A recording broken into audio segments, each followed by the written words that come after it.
All right, what is up, everybody? Welcome to the 2022 TNT Championship Season 1 Premier League Grand Finals. I am Delthius, and joining us for the cast today, we've got Urbane Olive. What's going on, man? Hello, Elthius. My name's Urbane Olive, of course. Gonna be casting Airlu versus Melvin for today, the finals of the Premier Division. Very excited for this one. Yeah, it's super hype. I don't think anybody's surprised to see Airlu and Melvin Fro here in the grand finals. They both have been pretty top tournament players for a long time, and it's gonna be great, man. I'm really hyped to see how this shakes out. A lot of 5-4 predictions. We'll get into that for a second, but I think a lot of us are hoping for a nice game number 9 here today. This could be one of the closest ones we've seen in a long time. I mean, this is one that's been predicted not close at all. Or sorry, my apologies. It's very closely predicted. Many 5-4 predictions. Yeah, we will look at that in a minute though. But um, Yeah, Elthius, it's gonna be great. Just real quick though, before we hop too much into the Premier League stuff, I wanted to update everybody on where the rest of the divisions are. So look who we've got here in the grand finals of the beginner league, Mr. Olive. yes, and myself, yeah, included. But my opponent, D Grazian, will be. Well, actually, we're gonna be playing Sunday, I believe, at noon my time, which is PST or PDT, as Loop has corrected me multiple times yesterday. It's Pacific something time, whatever. But yeah, we'll play tomorrow. I live on someone's stream, I think. Nice. Uh, and the third place has been played for a beginner, but that's gonna come up for intermediate. QQ versus Penguin. I don't know if I think that's play. I'm not sure when that's being played. Has not been played yet, I don't believe, but I'm not that is also surprised to something see QQ in the finals here. no, definitely not. Um, If you've been following the scene, you got to know who QQ is, aka was he Tickle uh, Bandit on Twitch? Pickle Bandit on Twitch. Yeah, he's a pretty wild guy. Really great player, big StarCraft guy as well. So cool to see him in the intermediate division. I just think of QQ from the last season of 2021 Duels with that crazy map that he was the boss of with the computers on it. That was honestly, I don't want to hurt anyone else's feelings, but that was my favorite boss to watch Oh for yeah, sure. those It was games are so so fun. crazy. I Um, know. so Just watching the Cactus strats and develop on that. I feel like Penguin is kind of a new name to be here Yeah, in the intermediate finals. Do you know much about this player? not other than what I've seen him play. I got to cast his match. I got to cast Penguin versus Jacoby. Hmm. And I think I also may have casted Penguin versus Murloc, if I'm remembering correctly. And in both games, I saw him play incredibly well. I was really surprised. It seemed that he was, a really strong player. I'm excited to see what he can do against such a well-known player as QQ. Right. Moving on to the Premier Division, of course, we're here, Araloo versus Melvin Fro. In the grand finals, we had Mishi versus Senzedge on the third place match, which was streamed already, but we won't go over the outcome of that for anybody who hasn't seen the series yet.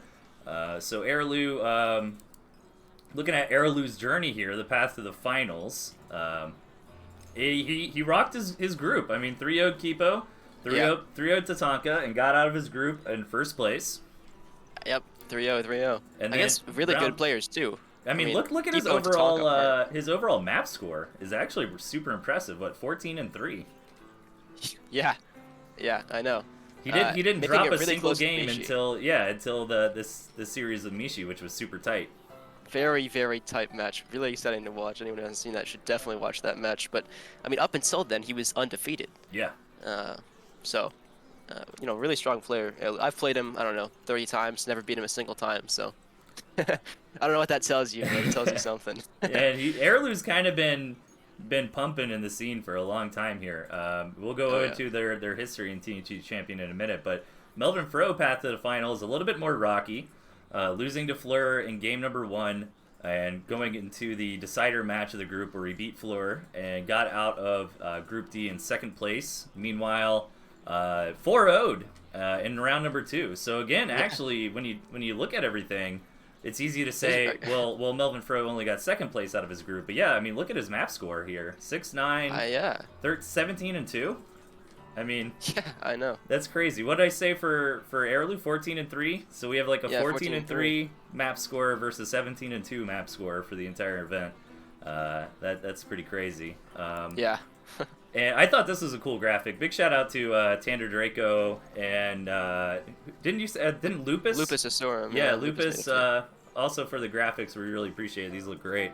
But Yeah. looking at the Grand Finals prediction from some of the other Premier League players, looks like Zen and Lego went for the 5-4. Marmu, a lot of confidence in Melvin.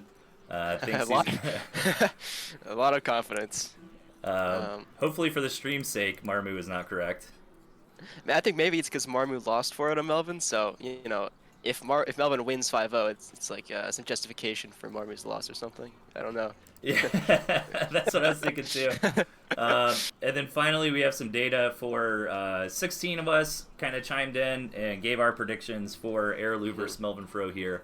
And most of us are saying 5-4 in Airlu's favor. Also, a lot of 4-5s when you look at it from Airlu's perspective. So you add those two up. And I mean, I think a lot of people today are really expecting this to go to game number 9. Yeah, there's been a lot of discussion in the just predictions chat about who is more favored to win this, and I have never seen something so just inconclusive. After immense discussion, just no one really knows. Even those who are predicting 3-5, 4-5, you know, etc., they aren't really sure either. So. Yeah, and both these players have played in the TNT Champions Series all the way back to 2020. Melvin Fro won the Intermediate in the first season of 2020. Airlu won the Premier in the second season of 2020. And Melvin Fro got second place in Premier of 2021 Season 1. So both these guys have some championship belts here. Looking for very some storied more. Players. I mean, we both these players are very. I've known them. I knew them before I started playing this game, and so I'm really excited to see you know, two kind of titans clashing at the end here. Yeah, this is going to be great. And right now we're just waiting for Airlu to hop in. So what other kind of general thoughts do you have? I mean, do you think these players will be going for like Boar Fox? I mean, typically Airlu, at least in the past, I'm not sure if it's going to be as accurate for this meta, but typically Airlu's a tier 2 guy in my eyes. I mean, he likes big tier 2 pushes. He likes mid-game pushes. What do you expect to see out of these players today? You know, I kind of know Airlu as a very strong, just kind of straightforward player who doesn't really let a lot get by him. He knows the fundamentals of the game maybe better than anyone else. I guess we'll see today.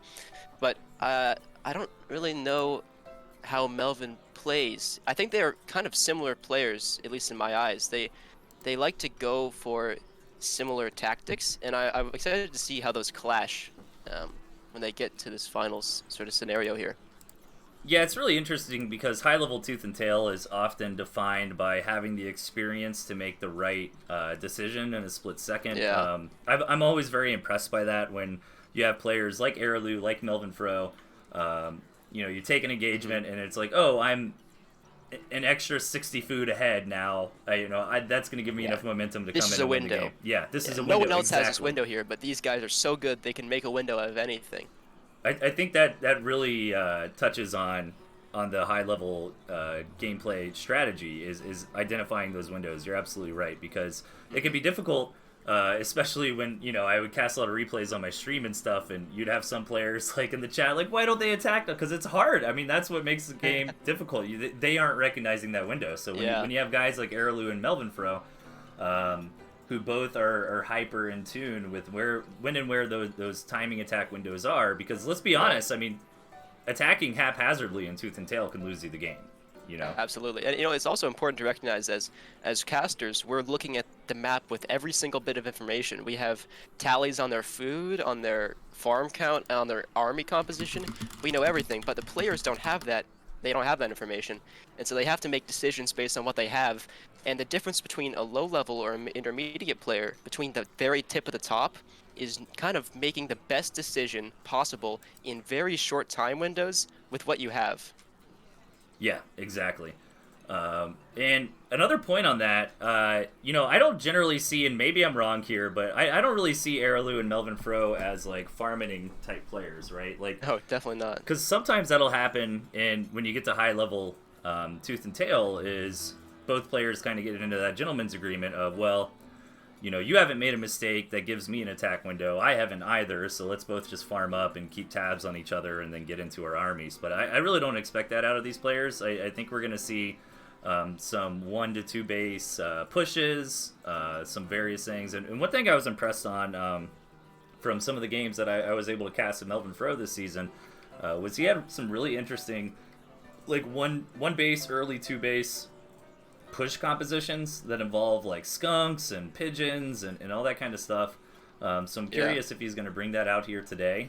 And really, what I was impressed about was how much dynamics that Melvin would throw into those attacks, right? Like he would be literally using like 4 or 5 of his units, his different types of units in these engagements. So curious if he's going to go for those kinds of styles, or maybe if he's going to play a little bit more back, wait for the tier 3. We'll have to see. Yeah, a lot of times in these kind of farming games, you can kind of see it boil down to Mass Falcon, Wolf, it just kind of masses up and it becomes this big clash at one moment where everything is decided on one fight. And those are exciting in their own right. But when you have these kind of lower economy games, it can sometimes, when you're really lucky, get down to some really exciting, just scrappy games where no one has a lot of money, and every single hit, every single squirrel shot matters because it can win or lose you the game.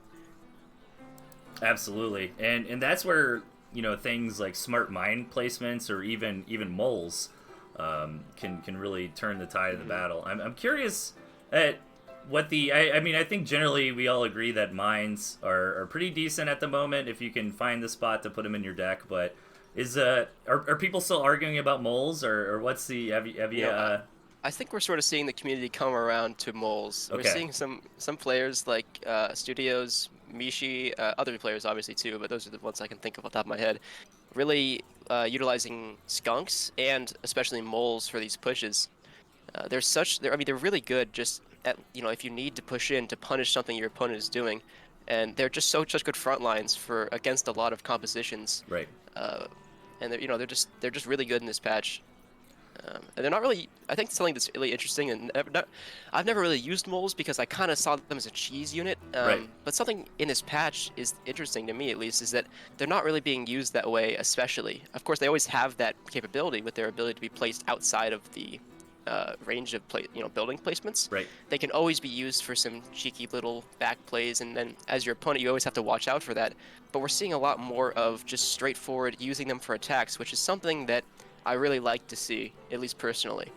Yeah, the moles really help you kind of open that window a little bit wider, right? Like, I feel like that's where the moles really shine, where you get ahead on an engagement and like your regular attack is not going to quite be enough to break them, but you throw in a mole warren or two, you get those quick extra moles right there on the front lines ASAP, and that can really be the hay that breaks the camel's back, Right. Yeah. So we are kind of waiting on Airlu to hop in here, so give us a little bit longer, everybody, but we should be getting started here shortly. And yeah, I think this is going to be great. Again, keep in mind, Intermediate League Finals still pending. It sounds like Beginner League Finals we're looking at tomorrow. That's right. I'm sure somebody will pick up casting that. If not, bug me, man, and I'll be happy to do it.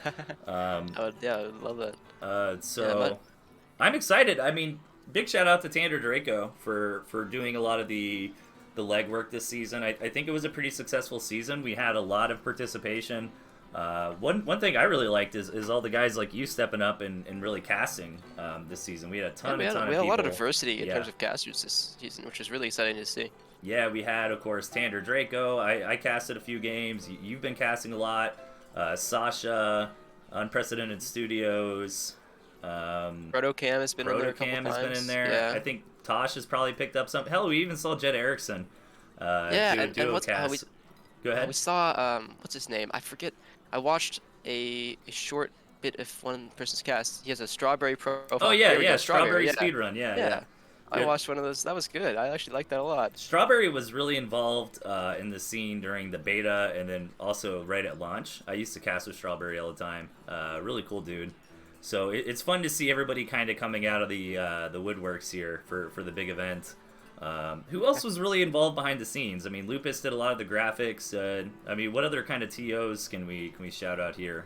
that come to mind? I think Epicosity was sort of there. Yeah. We didn't see him step in for playing, but I think he definitely helped with scheduling for some stuff. Right. Um, I think I think the big three would be Lupus, Tandor, and Epicosity. Is at least from what I know. Yeah, it makes sense. So, at the moment, I don't think we have another event on the docket just yet, but stay tuned. I'm sure something's going to come up pretty soon. Have you heard anything in the community?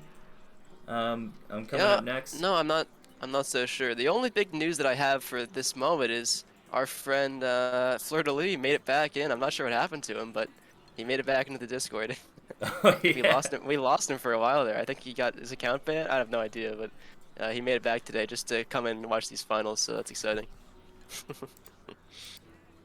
All right. I'm not sure because maybe 2021 duels will come up soon again. I don't know when that happens, but I guess I have to talk to gentlemen about that. Yeah, either that or the next season of TNT Championships. We might take a month off or something and then kick something back up. No announcements just yet, but we'll have to see. It's a lot of work for the guys behind the scenes, man. So again, big shout out to Tanner Draco for putting this all together and Lupus and all that. I did get word from Airlu. Here he is. So here we go. I'm gonna tell the players rock and roll here, and let's get started. And ladies and gentlemen, we're hopping into it now. Airlu versus Melvin Fro, best of 9. This is gonna be a treat here today. I'm very, very excited. I cannot wait. Here it goes. All right. Let's see what these players decide to choose. Again, I'm curious on the tier 3 picks. Oh, that was Melvin very fast. Neck, he knows. Oh, this is old school Melvin to me. The Badger. No Snake. He used to be a big Snake guy, but I might actually ask you about that here in a minute. But before that, spawning in the top, we've got Melvin Fro, and in the bottom, Airlu. A little bit of lag, but it looks like it's cleaning up, so not so bad. So, what's your general opinion on Snakes these days? You know, we're seeing some players kind of utilize Snake here and there. Of course, Lego Man, a big fan, always tries to use them no matter what state they're in. But I think in general, we're seeing Snakes not be such a big part of the meta right now. I think they kind of got nerfed after their prevalence last meta with the Snake Owl or the Wolf Owl. Right. They were pretty much a part of that deck, and so they kind of lost a lot of what they had. We do have sorry to interrupt you, but we do have a 5-farm warrant coming out from Melvin, so let's just keep an eye on that. But we'll continue. You know, they're using some decks. They're really good against tier 3, obviously. But the thing, another problem with them is that pigeons are super meta this patch. Not super meta, but they're using a lot of board decks, and so obviously pigeons are super good against snakes. So that's something you have to keep in mind when examining how good they are in this patch. So it looks like it's going to be a no harm, no foul with this pre-8 farm Warren. Just kind of Melvin doing a little test on Airlu, making sure he's paying attention and he's awake here for the grand finals. Right. I really love this deck. I actually like the decks coming out of both sides. I think Airlu's deck here really personifies his style, but it's also very modern with the things like the mines and the moles. Yeah. And then, you know, he loves his tier 2, so he's got a tier 2 centric deck of Cam Falcon, and then his tier 3 of choice being the Wolf. We'll be able to buff up those tier 2 units and make them even stronger. And ooh, here we go, a little bit of shenanigans with a hidden mole warren. There it goes. Yeah, I think Airlu has a pretty meta-ish deck. He's bringing this Cam Falcon, which is something we're seeing a lot these days. Cam Falcon is something you'll see in probably most players' decks, at least in different finals. But you know, bringing the Wolf and the moles. Wolf is not one of the strong tier 3s, but it is. I think honestly, I would say that every tier 3 of this patch is very strong, very solid.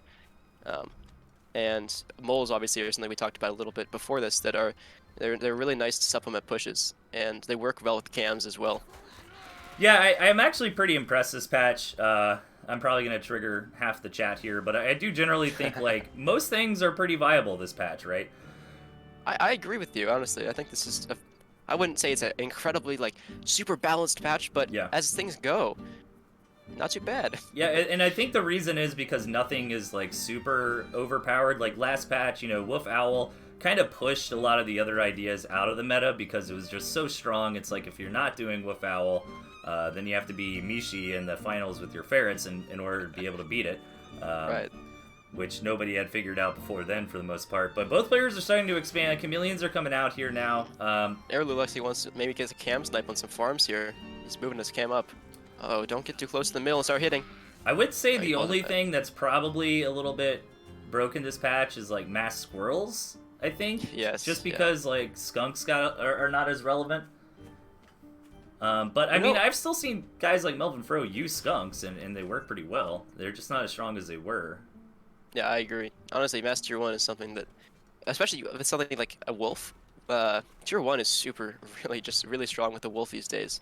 Because the way they changed wolf is that it affects the buff affects the length, like the buff is different lengths of time based on the tier of the unit. Right. So I believe that Tier 1, like squirrels and lizards, it lasts for like 20 30 seconds. Yeah, it's crazy amount of time. Super long. Yeah.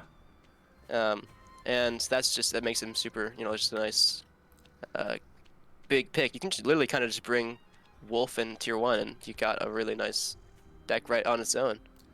So far this game, we've seen both players, we're getting into that second base economy, but neither side really rushed up to it. I mean, they've been pretty cautious. They've been kind of building up units as they go.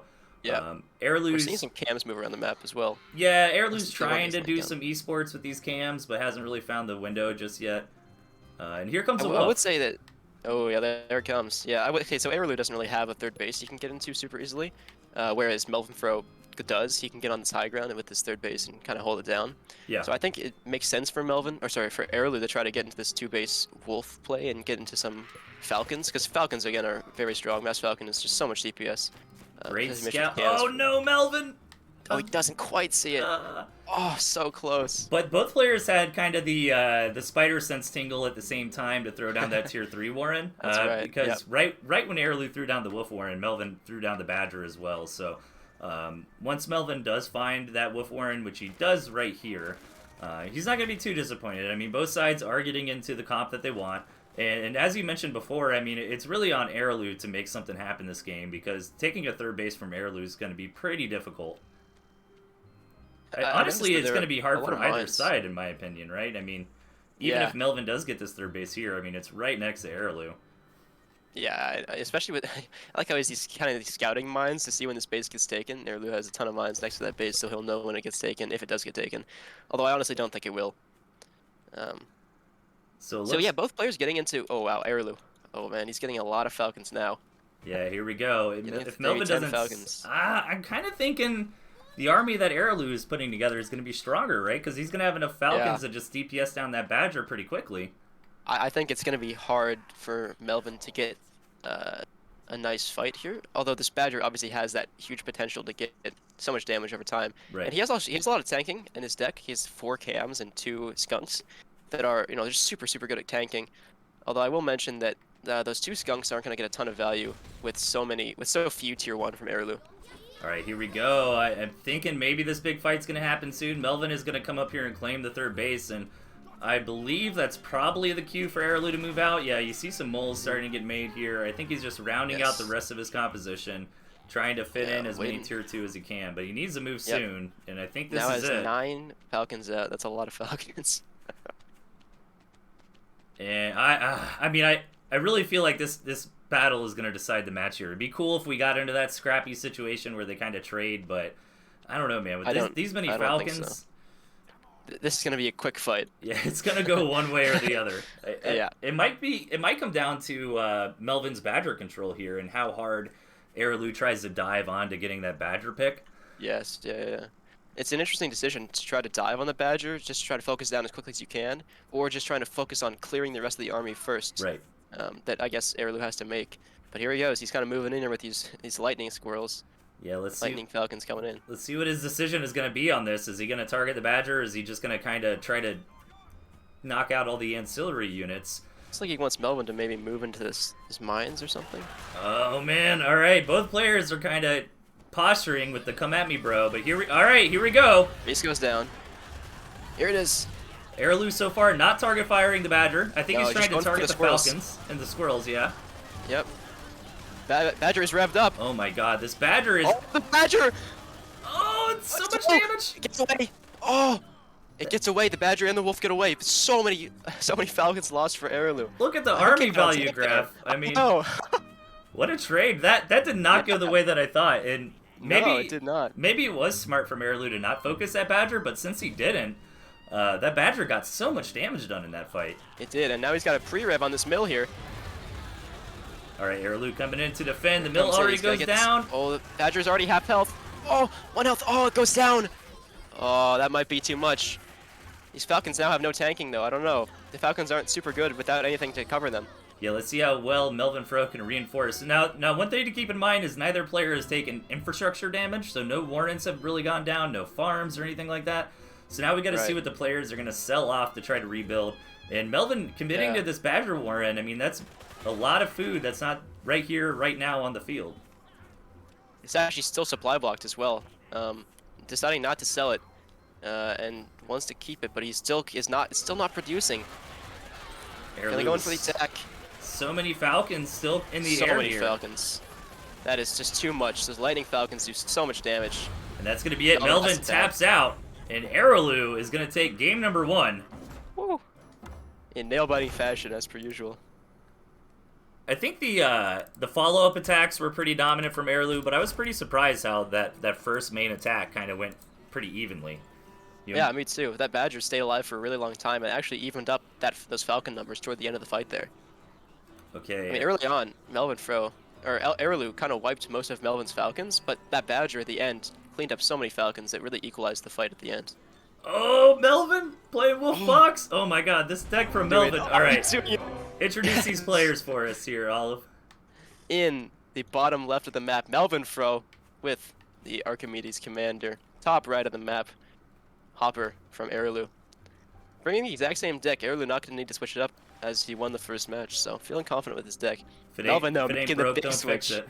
Yeah, exactly. I actually love this from Melvin, not only because Cam Falcon Wolf Fox is my personal favorite way to play, but I think it also makes a lot of sense here because Erlu is so tier 2 heavy, so Falcon heavy, and the Fox just hard counters Falcons very, very well. So Absolutely. This big Falcon Wolf style that Erlu's going for, I think Melvin also having that Wolf Falcon available, but having that Fox too could be the difference that will push him over the edge in the big fights. Fun to see both of these players sort of bringing the same core of their compositions with a little bit of 5 far more in here from Melvin, just to point that out before we get too carried away here. But both bringing Cam Falcon, Squirrel, Wolf as their kind of core composition, but each kind of bringing in their own spice. You know, Erlu bringing the Mole Mine is something that can obviously help supplement pushes and fall back on if you need to with the mines. Yeah. But Melvin bringing this Fox is just, if this gets out against a Mass Falcon deck, that is just devastating. You know, And I think to piggyback off that point, like it's interesting that these decks are very similar, right? 4 of the same units, but the flavors that each one of them are running are big kind of nods towards the style. Melvin's Froze deck, in my opinion, is more geared towards that hyper late game army composition, where Erlu's deck, you know, has options to get aggressive in the mid game with the moles, with the mines, and really make a squirrel based push happen. Yeah, I agree. Oh, a little bit of mole action coming down from Erlu, gonna die in space. I love that Wants to from keep the Erlu. moles, looks like. Yeah. Actually, we're seeing moles denying farms this patch is something that's happening a lot. You have to sell that. Just waiting for the base. That's funny. Waits for him to sell off and instantly buy the base again. All right. Melvin getting to early cam and early farm. Yeah, meanwhile, Erlu is going pretty hard on those second base farms.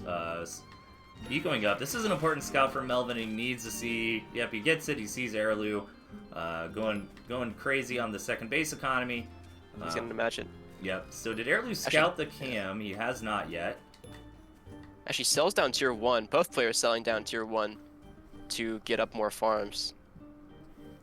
This actually might be dangerous from Erlu. If these cams come out and he doesn't have enough tier 1 to defend, this could be a short game if he's not careful.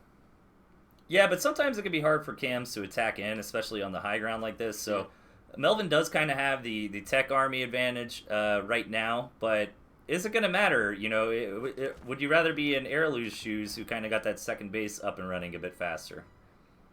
Yeah. But so far, I mean, I think both players going for a pretty quick 16 makes a lot of sense with this map. It's a little bit large and wonky. Yeah. There's a lot of road, though, on it, so keep that in mind. A lot of road. That'll help the units kind of move faster across the maps.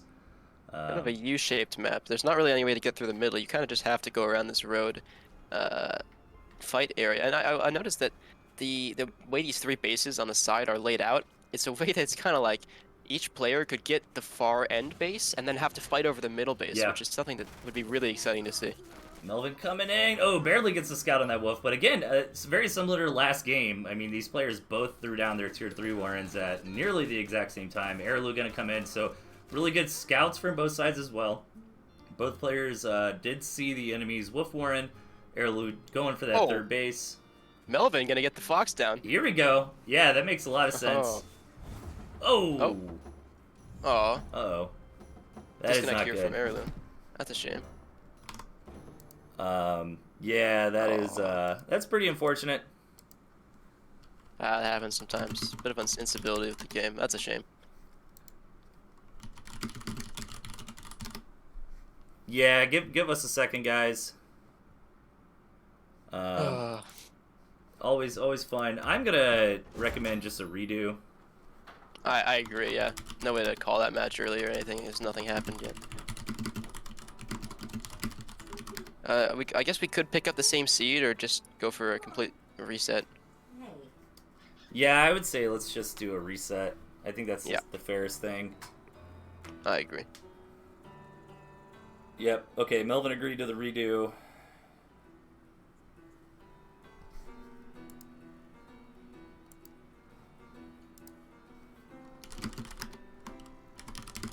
Yeah, no worries here. Happens sometimes. Happens to the best of us. Yeah, no problem. I'm chatting with the players behind the scene.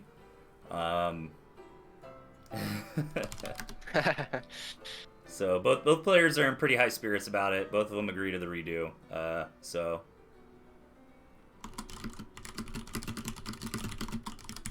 yeah, we'll be getting right back into it here in a minute. A bit unfortunate. I mean, that game was looking super hype. I was excited to see that Fox come out. Really, I was. But you know what's nice about it, in my opinion? Well, did Airlu scout the Fox? He never saw it, no. Yeah, I don't think he ever saw it. So he didn't really get the information about that. So I think that's pretty good. So Melvin still kind of got that Fox up his sleeve here. So just kind of waiting for Airlu to come back in. Yeah, sorry about that, everybody. It just happens every now and then. It's all good.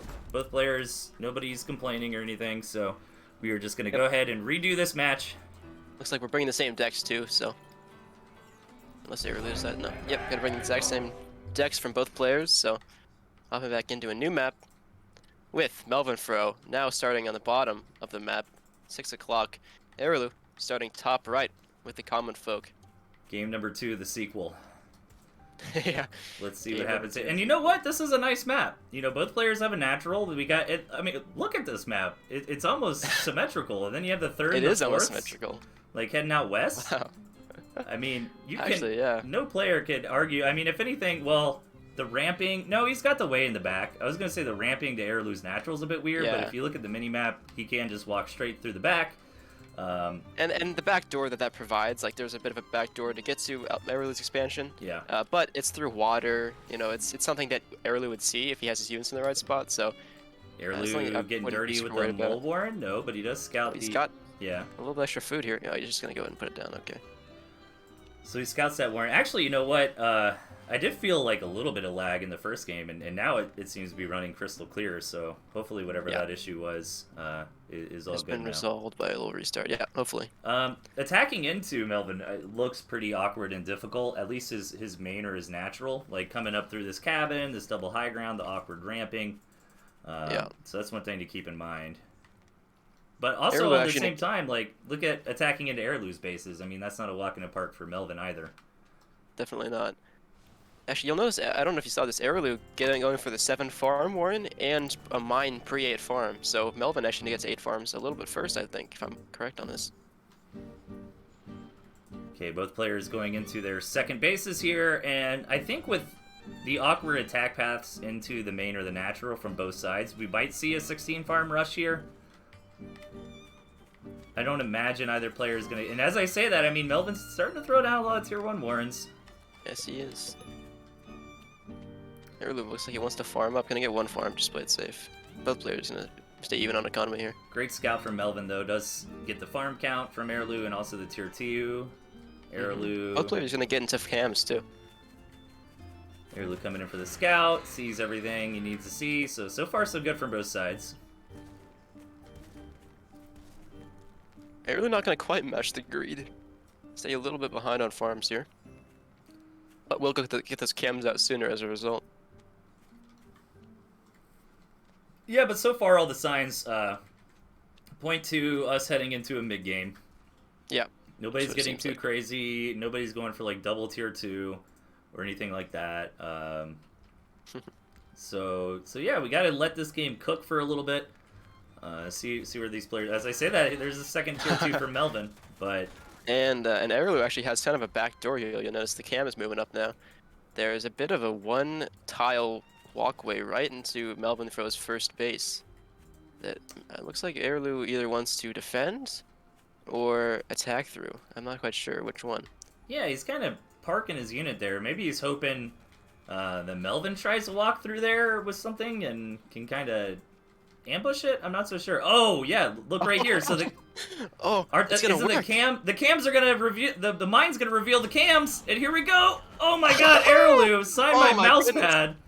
Wow, he gets one cam out of there, but wow, what an insane play from Airlu. How did he see that coming? Galactic level IQ from Airlu here. Wow. Good God, that was crazy. Love to see that. Melvin Bro shaking his head as to what just happened. Lucky to get that second cam out alive. Yeah, that was close. It got down to, I think, like one more hit and it would have died. So 16 farms for both sides. Nice little pickup from Airlu, but Melvin's not dead or anything. Here comes a woof from Melvin. Let's see if Airlu's going to go for a woof as well, probably. Yeah, I think he was just thinking about selling a scroll warrant. No, okay. Well, he's being indecisive. Oh. Let's see. Just going to go into more tier 1. He wants a third base here. He does want a third base. Interesting. Oh no, he's just showing it to Melvin. Yeah, he's attacking. He's gonna take that. He is totally. Yeah. He's gonna attack. He's gonna take that advantage he got from killing the cam and try to move out. I don't know if that's enough though. I think if he killed both cams, I'd be a bit more confident. But I mean, if Melvin thwarts this attack, all of a sudden Melvin's got a wolf. See this? Oh, he doesn't see the moles. Wait, did Melvin see the moles? I'm not sure. I don't think he did. No. He didn't see the moles. Oh, this. Melvin does he know? I think he knows because he's building a lot of scroll warrants. Well, he just sold one though. Yeah. Airlu does know about the wolf, so he's got about 40 seconds to attack if he wants this to work out really well. Airlu, that is. He is going to go through this water. Oh my God, here we go. It's a lot of tier 1 from Airlu. Airlu coming in hot. So many moles. So many moles and cams coming through here. Just going to clear out these cabins. Not take any more additional fire. And he's got to slam in. He's got to go. This wolf's going to be here very soon. Got 20 seconds left on that wolf. Here comes the fight. Airlu with so much tier 1. Look how many cams are left over. The cams are threading through. Oh, he might even be able to take out the space before that wolf gets out. The wolf is so close. So many squirrels here for Airlu. Oh, wow. He's going to focus the base down. The wolf is out, but is it enough time? Changes targets. He realizes he's not going to get the mill. He might be able to defend the space. Now the lightning squirrels and cams are out. He does defend the base. Loses, what, 5 farms for that, though? Okay, Melvin took a ton of damage there, but can this counterattack for Melvin's got to counterattack and return the favor with the wolf advantage. I think he's got to go right now. He's got to go right now. He can't really hesitate. He's going to try to cube farms here. No, I guess he's going to decide to... He's maybe hoping the wolf buff can get him back in economy-wise? Yeah, I think so. It doesn't look like he wants to attack. He's going to see if he can kind of... Oh, lightning squirrels coming in. Those are some fast squirrels. Hey, get some value on those warrants there. Squirrels. That's right, a little 180 food pickup there. Kind of. Those mole warrants were pretty low, but... Gets the base again. This is a nasty army from Melvin Fro. Oh, he's on the ground now. Wolf is going to help out for this buff. So many tier 1 from Airlu, though. I'm not sure if it's quite enough. Get the wolf out of there. Oh, Airlu's going to clean up that army. The wolf is now by itself. Can it get out? I'm not sure. Yeah, very good defense there from Airlu, and I think Melvin might have waited a little bit too long for that counterattack. I'm not so sure. Yeah, the wolf does get away, but I don't think it's enough defenses to perhaps hold this. The base might go down. Yeah, the base goes down. Melvin now starving. It looks like Airlu's keeping that wolf alive. 1 health on the wolf. He's hanging on by this tippy, just everything he can. He is surviving somehow. The wolf is still alive. Oh man. He's starving. He needs to do something to stop this starvation timer. Yeah, I think this one really kind of came down to that big push from Erlu. Even though he didn't win the war Yeah. there, he won the battle so hard that he set himself up to win later. I mean, knocking that much, typically in Tooth and Tail, like when you deal that much damage to the second base, that can sometimes just be enough That can to. kind of just be enough to finish the whole thing off. Yeah. Right. You know, Wolf is nothing to be underestimated, but not enough, I don't think, to finish off Erlu here. So many cams, it's gonna be tough for Melvin to make any sort of comeback at this point. Yeah, and I don't blame Melvin for trying. I mean, it is the grand finals, right? So, if there Anything can happen. anything can I mean, happen, if you can find a way to base trade with your opponent, or even if you could just Yeah. tilt Erlu or wear him down a little bit for making him stay in this game longer. You know, Right. I don't think Erlu's the guy that really tilts that often, but still, I mean, if there's a chance to get in your opponent's head and they're like, why are you still in this game? Come on. And you know what? If there's anything that can base trade Here we really go, well, it's Melvin! lightning squirrels. It's lightning squirrels that can do it. He's coming in! He's gonna get the base. Erlu. Now it's Erlu's turn to be starving. Oh my god. But he's kind of trapped here. Can he get out of this corner? I don't know. I He's think gonna be able to get out of this. Oh, he might be able to escape. that one Wolf's tile. getting hit. He gets out. Oh my goodness. All right, how are the army graphs looking? All right, Erlu's got a little bit of an advantage. He's got a lot of chameleons, but Melvin is still doing The the wolf's getting tagged. Is the wolf gonna get out? Oh, 3 HP. 3 health. 1 HP. 1 HP on the wolf. All right, it's got to go It's down. so, There oh, it is. the wolf goes down. Lightning squirrels. Don't focus. No, focus the mill. Oh, the mill has so much health though. I don't think he has quite enough. It's gonna be so close. I don't know. I think it. What? Oh, he gets it. Oh my god. Yeah. He Oh my he killed that goodness. last tower. He came back and got the Melvin. win. I can't believe What that. a comeback. Oh my goodness. It was a little bit wonky there with a little bit of lag, but yeah, I think Melvin killed that gristmill before the campfire is up for Erlu. So, what a close match! I can't believe What a close match. that Melvin Fro actually won that. And in the bottom left, we got Melvin with the boar this time around, and up top Erlu. So this is the deck that I was expecting more out of Melvin here, where he's got this squirrel pigeon skunk like early game. I've seen him do these like squirrel pigeon skunk falcon pushes that are pretty strong. And then of course you have the boar to round everything up. I don't think the boar is gonna be as good. Like I think if the game goes hyper late, Erlu's gonna have that better comp later on. Yeah, I agree. But Melvin's got a super strong looking big game. Yeah, I don't want to, call anything too early, but I think the boar is, if not the best tier 3 right now, it's up there for sure. Yeah. Again, as you said, it's not as good as a wolf late game, because boars don't scale at all because the damage doesn't overlap. Right. But a wolf, the boar is just so good for those early to mid pushes with a boar push. It's so good at clearing out armies. Well, the the thing only thing about that Erlu really has against it. The thing about the boar that, in my opinion, makes it so strong is just how quickly it gets damage done to structures, right? So when you do a boar push, of like, course. you're almost always guaranteed damage. If you can get that boar to the enemy's front of their base, like, even if the engagement doesn't really go your way 100%, that boar is going to knock out, like, 4 or 5 tier 1 Warrens. It might kill a gristmill, you know what I mean? Yeah. The value it gets is more than it costs. Yeah. Is, really the long and short of it. So kind of another U-shaped map in a way. I guess it actually looks pretty even. I kind of like it a bit better for Melvin because I feel like these like south bases are a little bit safer in the late game. They're pretty safe. I agree. But Erlu's also got like 4 mills right here. Yeah, Erlu's got kind of a funny mind down here. He's kind of, it looks like maybe Erlu's worried about getting farm sniped by falcons or something. Yeah. Because he's got this kind of funny like south mine where I'm not sure. Maybe he wants just the vision. Oh, but he's gonna get some moles down, which is interesting. Uh-oh. There we go. Just a little bit of lag there, sorry.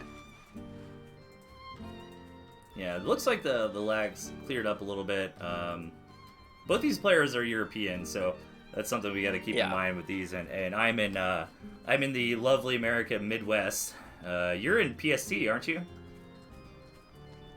Are you on West Coast? Oh yeah, sorry. I'm on West Coast, yeah. I'm a West Coast Andy. So we seize the mines. All right, Erlu, thinking about a mole push here. So yeah, I mean, long story short, the players are in Europe, the casters are in America, so a little bit of lag, but it doesn't seem to be too bad. Yeah, what can you do? All right, I'm curious if Erlu's going to commit to this. I mean, Melvin's got one He's got a cam nice out. fighting comp. Yeah, and he's going for the second tier 2 Warren, which is kind of greedy against a person going into 6 moles. I mean, Yeah. this is a push that's dangerous to be greedy against. Yeah, I agree. Moles are nothing to be trifled with. Yeah, going for Putting down those some skunks defensive was mines. pretty greedy. Probably should have went for some extra squirrel warrens. But here we go. Yeah. The cams on the front are Oh, I what's think really this- going to help. But one chameleon was actually not in the fight, so the chameleons trickled in one by one here. But it looks like it'll be enough. Melvin losing a couple warrens. However, Really gonna push him back. that skunk warren that he took the gambit on, right? Going for that extra tier 2. Oh! He does get the skunk Mines out. go off. Oh, saves that keeps, cam. Keeps that cam alive, barely. Oh, nice he reveal. spots it. God, Nice Airly, spot. man. Keep that skunk alive, too. And those mines actually kind of changed this entire fight. But he is going to defend, so he's going to lose another. So he loses a couple warrens there. Nice attack from Airlu. Definitely getting a few. Definitely getting some value on those warrens. And actually managing to leverage his lead into a second base. Alright, 3 to 4 tier 1 warrens went down for Melvin, but he was able to hold, at least for now. Airlu's cooking up another fight, but one thing to consider too is that Airlu is on that second base. He's got that farm up. I'm not sure how much Airlu wants to commit to another big attack. I think he's just kind of playing with Melvin at the moment. Keeping the pressure never up, mind. So... Oh, I take it all back, yeah. Getting more moles, getting more tier 1. Honestly, Melvin getting into a second set of skunks here would be very effective, I believe, against Airlu's tier 1, but the question is, he needs to hold off until something else can get out. He has a nice tier 2 army, though. Keep in mind the 6 o'clock mines. ninja base from Melvin Fro, so he is on a second base as well. Airlu hasn't scouted that second base, so Airlu playing with a little bit of incomplete information. But I'm worried about this attack coming in. I mean, Airlu's pedal to the metal. Is he going to wait for the cams? I guess a great scout by Airlu, by the way. Nice. That's a fantastic scout. Oh, he's bringing his cams up to try to snipe that. Or sorry, he's bringing his moles up. Oh, but I think, is Melvin aware? Nice time for it. Yeah, Melvin's aware he's going to come in to save the day. Oh, what can he do here? He might be able to snipe that mill. I think the moles will That's get a lot it. of moles. A counterattack here might be a lot. Look how fast value those for killed Melvin. that mill. That's insane. Yeah. Went down to like a second. But yeah, like you said, all those moles down for Airlu. Melvin could think about counterattacking now. Might have a little opportunity here if he decides to push in. So many mines from Oh, Airlu. he knows the mines are there, though. Yeah, great reveals. Still so many mines around, though, man. Honestly, some pigeons here may not be such a bad idea against these mines. Just to scout with the cams to get rid of them. I'm starting to get worried for Melvin, though, because he wasn't able to return the favor on Airlu at all. Airlu got that second base pretty much for free. Airlu coming in. Comes out here. Cams are... Oh, that skunk gas is good, though. That skunk gas is good. Is it enough? Forcing Airlu back. Okay, a pretty even trade, I would say. Melvin doing a good job of getting his second base back up and running. We're well past that 5-minute mark, so the main bases are on their way out. They are starting to dry up here, and the second base is crucial at this point. Yeah. Melvin doing a good job of hanging on, honestly. Managing getting that second base up is, as you said, crucial. Because if he just keeps taking these fights evenly like this, Airlu will eventually manage to out-economy him. So he's actually going to end up being ahead in economy at the current moment. Let's see how long that lasts. All right, we might be calming down for a second here. I think both players starting to recognize. All right, pretty even. I mean, when the dust settled, who's actually ahead here? It looks like they're pretty even, to be honest. Both have 2 tier 2, 3 tier 1. They both have a second base up and running. Maybe Melvin's a bit ahead. I would say Melvin's a little bit ahead, maybe. He's gonna come in with these some early skunk gas in here. Yeah, honestly, skunks are super good in this very situation. Yeah, they got a range increase, I think, on the last. That's right. Yeah, they had less DPS, but they have much more range. So getting pre-gas down is kind of a must when you're playing with them. Are you lagging here? Yeah. Oh no. Oh, this would... No. All right. Maybe after this game, I might ask the players to like. Yeah, restart. we might do a little reset here, but hey, it is back, so we're fine at least for now. Yeah, see if we can clear up the lag somehow. Rehost the lobby or something. Yeah. Okay. I don't mind. I mean, it's always scary, but I don't mind that red plug for a few. I'd rather that than it be choppy. You know what I mean? Right. Yeah. Like we're off in timings because I don't want to yell out like, "Oh, you won the fight," and then it's like, "Wait, what? I wasn't there yet." All right, so the skunk. Okay, get some pre-gas down. Yeah. Skunk's coming up. Airlu. Too far in front though, maybe. Pushing pretty hard. Airlu wants to push in. 4 cams is a lot of cams. Yeah. 2 cams here That's for a lot of Melvin, though, cams. to help buffer. Cams are dead now on both sides, and now the skunk shines, I think. But keep in Yeah, mind, even Army trade here. a Warren went down, you know, so a little bit It's of extra true. victory for Airlu there. Yeah, look at that army value graph. This is a very close fight for both sides. We're getting into a scrappy game here, Mr. Olive. These are always the fun ones. We sure are. But yeah, you love to see it. Airlu's selling down to pretty much no tier 1 now, actually. He has just the 3 squirrels and 1 mole. And just waiting for, actually, imagine if Melvin pushes in right when both these tier 2 come out. He's got everything against Airlu. I mean, he's gonna, I guess maybe not. The cams are out now for Airlu. Yeah, I think, I'm curious if more and more attacks are going to come out. I mean, I think this is smart from Melvin, you know, having these skunks do their ferret impression and just coming up and trying to get whatever damage you can. But I'm curious if these guys want to keep throwing units at each other or try to get back to that, like, stable 8 farms on the second base. Melvin Fro's almost there. He just Melvin's needs doing a one good more. job of pressuring while actually getting his economy up in the back lines. Yeah. But I don't think this comp is really working for Airlu. I mean, those last couple fights, I feel like I've gone in Melvin's favor, and maybe that's why Airlu's been selling down on the tier 1. I think mostly to just kind of fund the chameleons, fund the extra farms. Yeah. But he knows about the skunks, right? So you got to be careful on how much tier 1 you commit to. Exactly. I'm wondering if selling down maybe, not now, but like when the fight had ended, maybe selling down one of those skunk or Cam Morans into even more tier 1 or just to resupply those tier 1 would have been a better decision, but it's hard to tell. Interesting. We're getting some really sneaky mines down here. Oh, trying to move his guys around. Maybe he wants to bait Melvin into chasing him. Oh, maybe going for a base. Oh, no. All right. Dang it. That is. We were having some problems here. Okay, so what I think I'm gonna do. Wait. Oh, wait, yeah, tell him to wait. I think we should go ahead and reset the lobby here.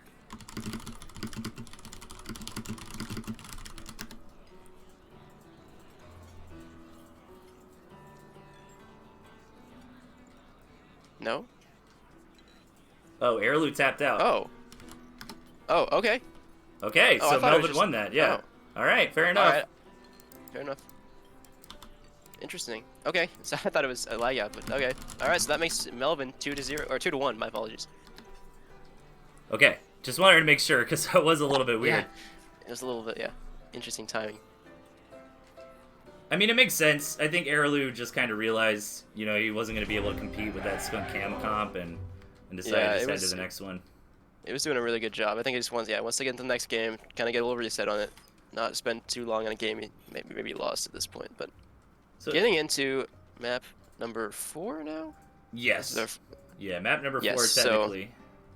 So, at our 6 o'clock position in Melvin Fro with the Civilized, and in the far east of the map, using 2 different metrics to tell position, is Airlu with Hopper.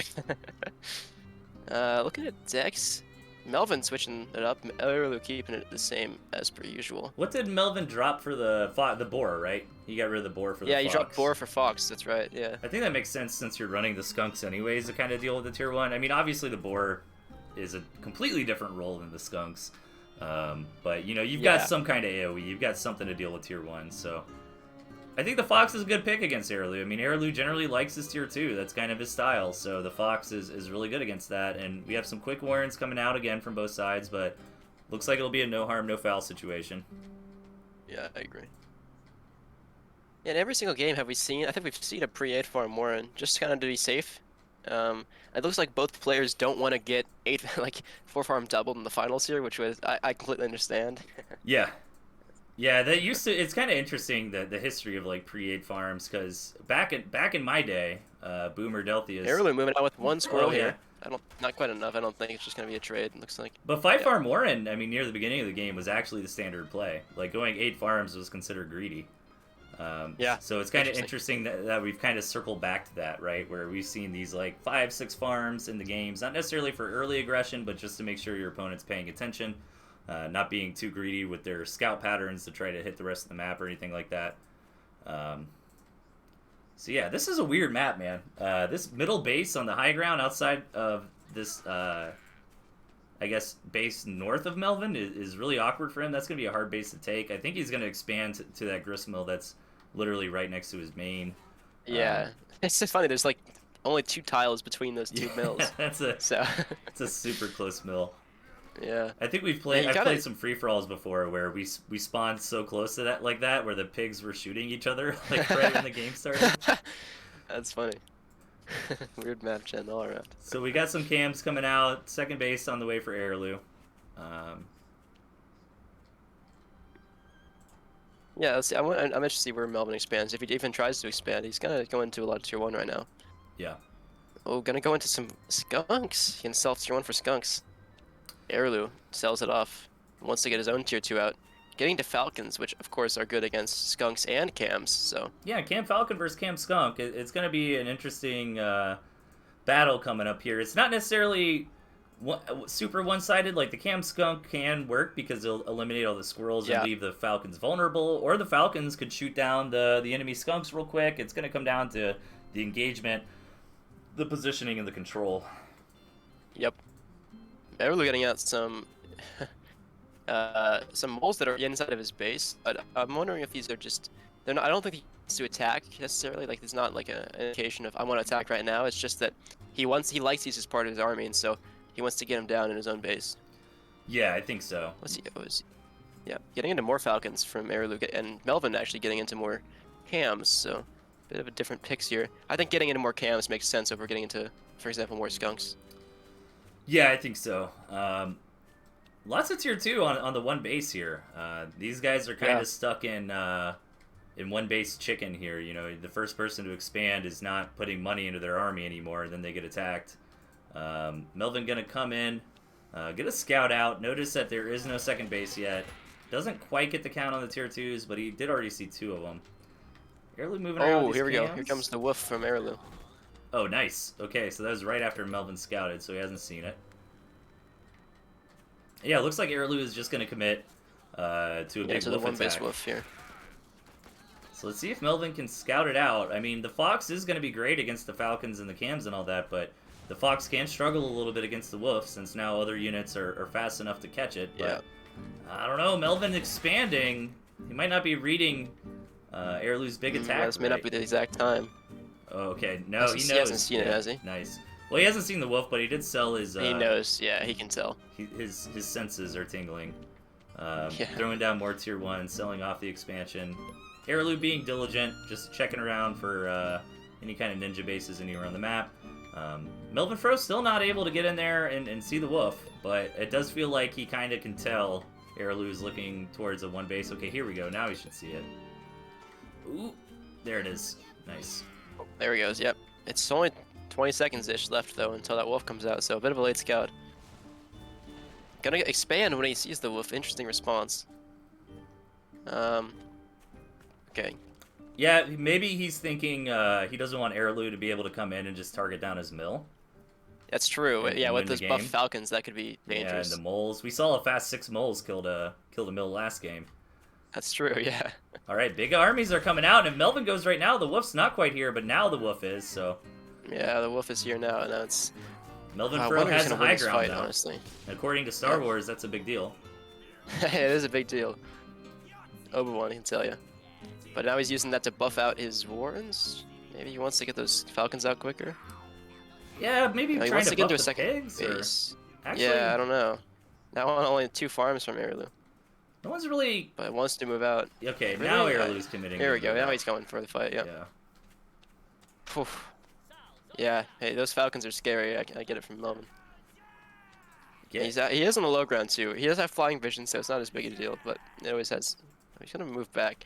Interesting. So we had this one base play that was very tentative. No one wanted to get into a second base, and now that everyone has their perfect armies out, everyone's just gonna start getting into a second base anyway. Yeah, they still don't want to commit, because there's that defender's advantage, and I think neither side really feels like they've got a big enough of an edge, whether that be in unit composition or engagement angle to really commit. So both players kind of just having to limp into the mid game here and start putting some farms on that second base.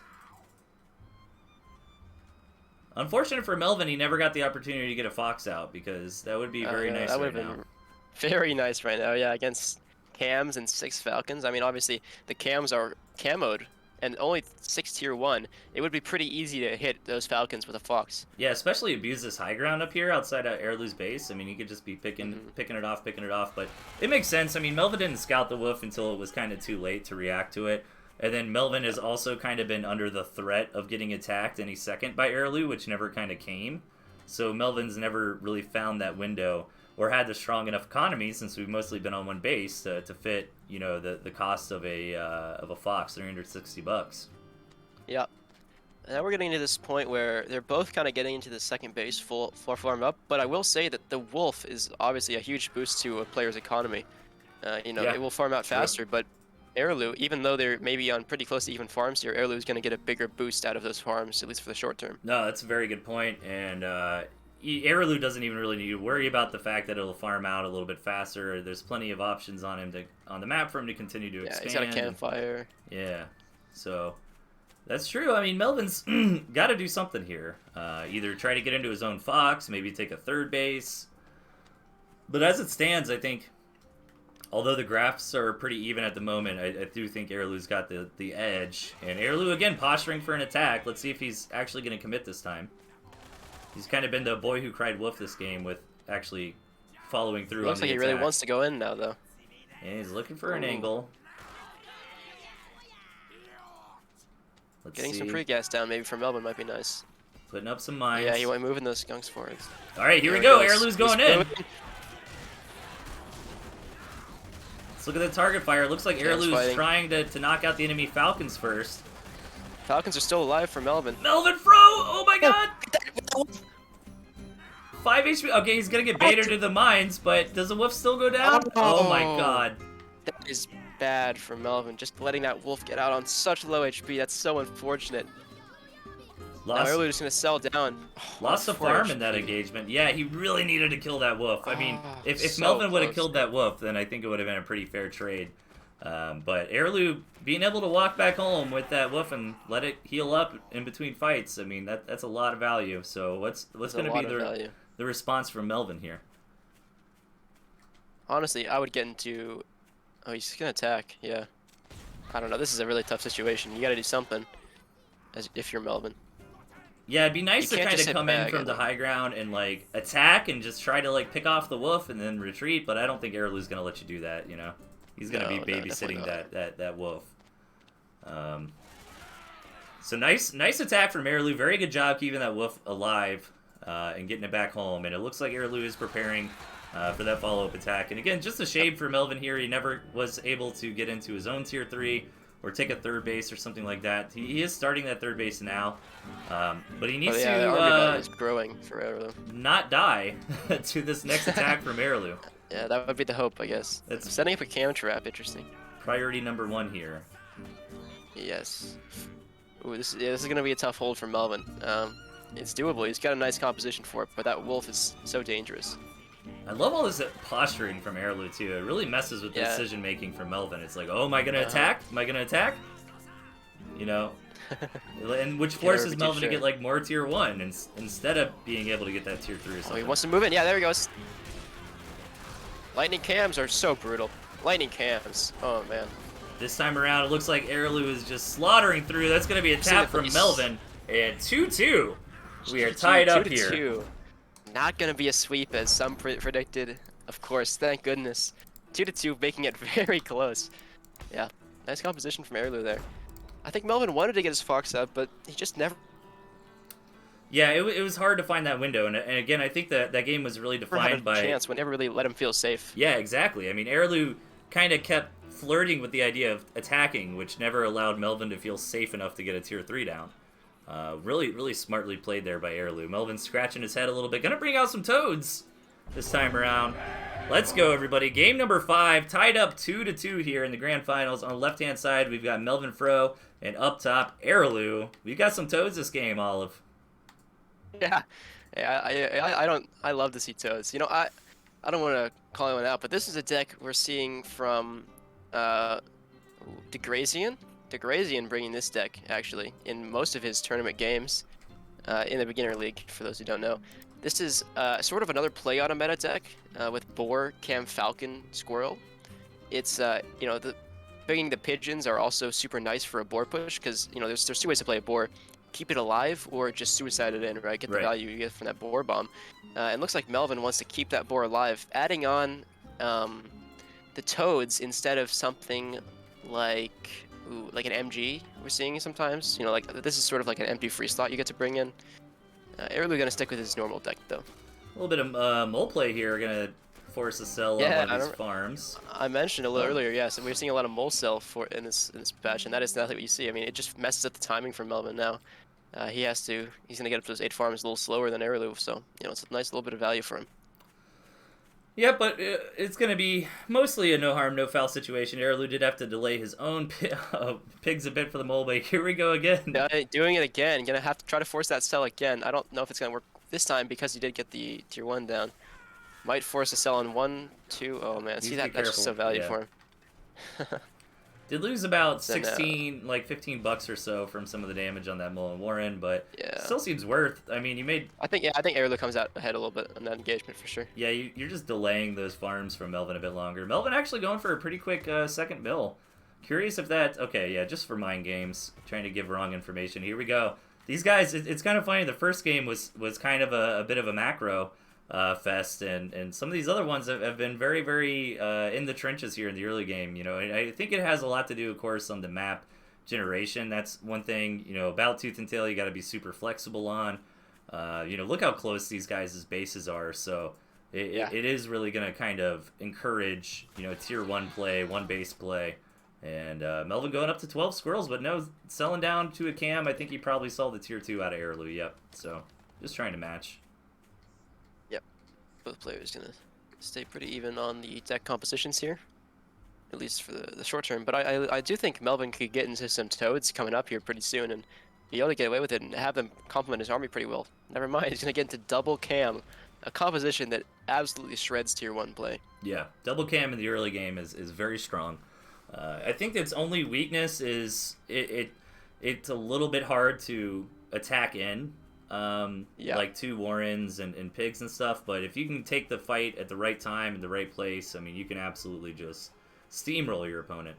Airlu's saving up a lot of money, though. Okay, just more cams. I was getting excited for a woof. Yeah, that would have been a really, really woof, but something that we really love to see. Yeah. Again, but, dude, these mines. It's the exact same things last time. Gets out this time, though. That mine chameleon combo is so smart. It is really very smart. He's looking to snipe chameleon play from Melvin. It's the exact same thing that we saw the previous game, actually, or 2 games ago, actually. Yeah. All right, so second base up for Airlu. Melvin's got some decent. This map seems fine for both sides, I guess. You know, it's all pretty compact. Oh, what you see? Oh, the boar coming down. Comes. Yeah, there goes the boar. So this is a great timing from Melvin. And this kind of board push, this 1-base boar it's hard to play against. Boars and toads. You need to basically, Airlu basically needs to see it, go, oh shit, get falcons up, and Yeah, I think you want kind of like 4 falcons ready. I think 2 is okay, but having 4 really can DPS it down pretty quickly. Airlu hasn't scouted the boar yet, but he does go ahead and throw down some falcons. But Airlu really needs I mean, if there's a tier 3 that you really need to know about, it's the boar. You know, you need to. Yes. But look at this. I mean, Airlu's playing as if he knows. I mean, he's getting his falcons. Some moles might not be bad to be in the front. So and Melvin just staying here to deny scouting. Yeah. Just standing right where he's trying to deny scouting that boar. Good boar job. Is now paid for. Ooh. 30 seconds left. Airlu. Oh, did he see it? Yeah, he did see it. He did see it, right? Yep. Okay. So he'll be happy that he decided on some falcons here. Yes, getting into 6 falcons now. That's definitely enough to deal with the boar. If they get in time is the next question. Yeah, double. Some more tier 2s coming on the way. He should have enough time. It's about 40 seconds, right? I think it's 20 seconds to get out the unit. I forget how long the tier 2 Warren. I think it's 20 seconds to get out the Warren, and then 20 seconds. Yeah, so it's a minute to get both your units out of a tier 2 Warren. Right. So I think by the time the boar gets here, he should have most of it. Yeah, he should have 4 or 5 falcons. Boar is a chonky slow boy, gonna take his time getting across the map here. Look at those cams from Airlu behind the army. Oh my god! Yeah! Right there. Oh! This is actually bad for Airlu. Gonna lose 2 of his cams instantly before the fight even starts. This is the time to push in now. Yeah, a couple Melvin can toads push go it down right there, now. so he got some value out of it. But yeah, that's not how we wanted to Oh, use those you can cams, actually for flame sure. the base from here. I'm The telling board you, with that this is extra what's damage so against good about the structures. board. Like, regardless of the outcome of this fight, you got the second base knocked out already before it begins. He's gonna walk that boar in there. It's still on high health. The Falcons cannot hit it fast enough, and the Falcons have no tanking left. They take it out. This looks like it's gonna be There goes GG the here. Falcons. This looks like it is. Yeah, Yes. Airlu taps out From Airlu. Wow. Good push from Melvin Fro. And you know what though? I think you really nailed it early on this custom take on the board push. I mean, having the pigeons there, and Melvin wasn't going into that board push like, all right, this board's gonna die. It was no, I'm basing my comp around keeping this board alive. I've got like 9 pigeons in the back healing it, and Airlu just couldn't DPS through it. No, yeah. I mean, the boar has so much health, and with the pigeons, it gives it extra health, sort of, because it's healing while getting shot. Right. And keeping it alive with not enough DPS, it just stays alive and tanks, so your guys in the back can just clean up those Falcons, and that's just a very well executed board push. But getting into game number 6 here. 6, yep. Spawning in the east side of the map is Melvin Fro, and spawning on the left is Airlu with the common folk. Airlu finally gonna switch his deck up. Oh yeah, I was gonna say he's mostly been sticking to the same deck. He's making a small adjustment though, right? Drop the mines for the skunks here. That's right, just a very small thing, but it is something that could deal with something that his deck hasn't been able to do really before. I mean, the mines have been his only counter to area play. Yeah. Like they're his thing, but skunks are super good at poking. They're good at dealing with lots of tier 1, so I think this maybe kind of rounds out his deck fairly nicely. I think so. Melvin going for a pretty 5 farm more in here.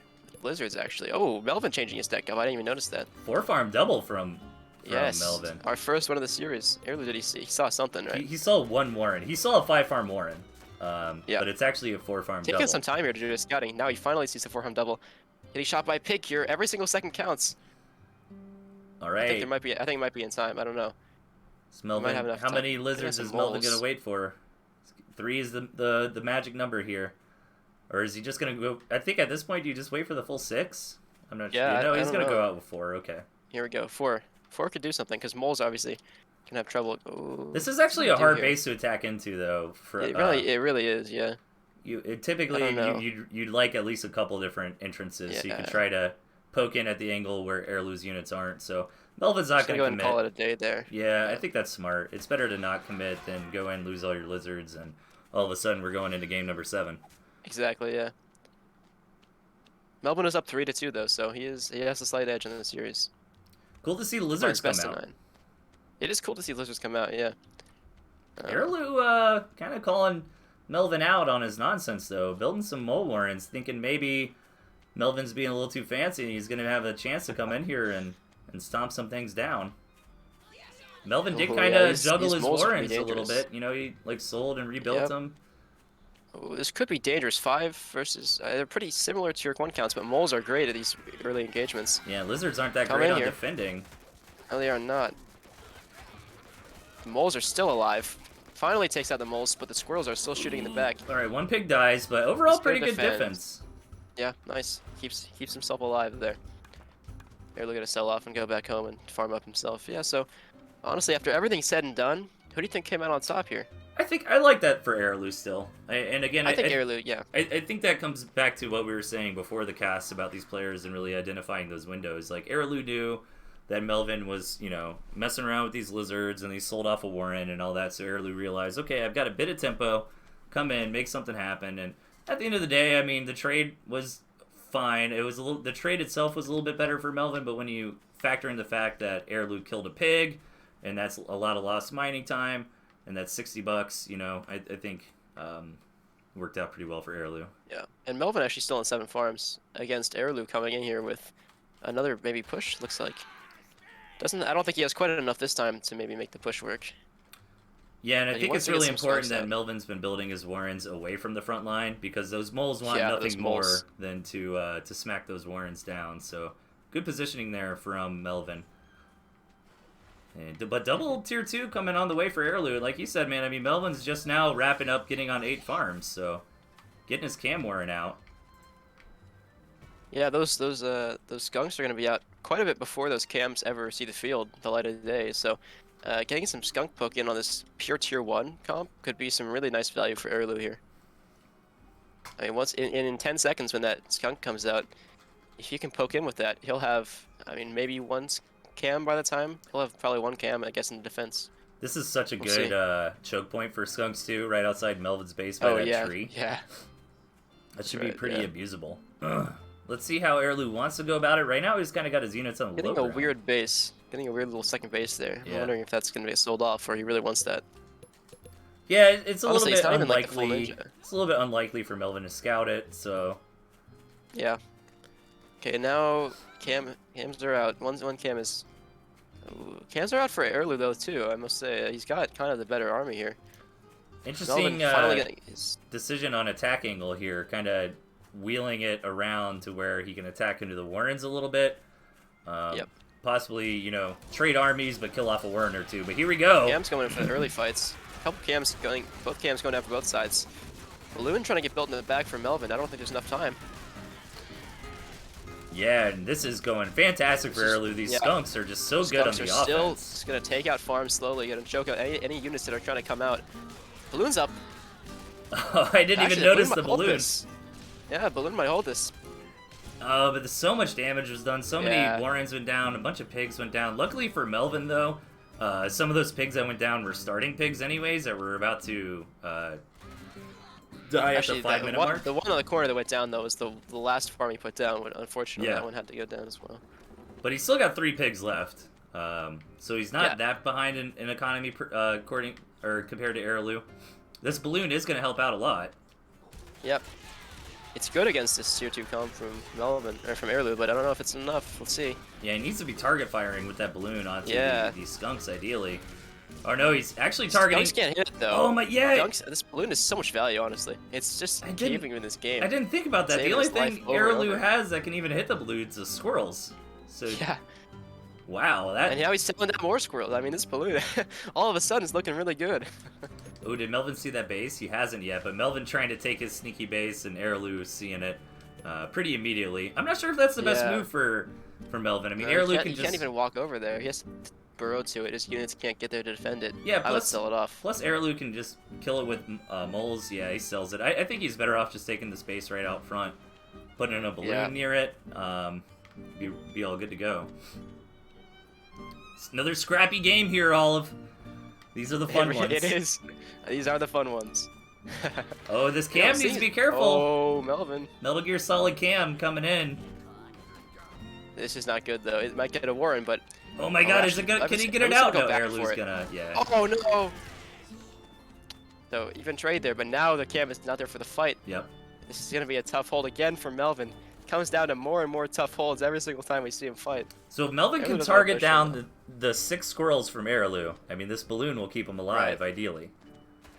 Yeah, hopefully. But Melvin needs to start thinking about some more economy. I mean, he does have 1 farm left with a lot of wheat on it, so he could just consider taking that on the main base.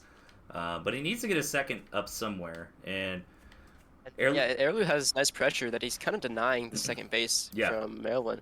It's not a very defendable base, and it's so close to Airlu's second base that it is difficult for something like that to be taken. But really, he does need to take a second base. Again, Cams are hitting at the main base now. Interesting place to send them. Oh my god, Probably want to pull him back, Melvin. Probably want to pull him back before they get got.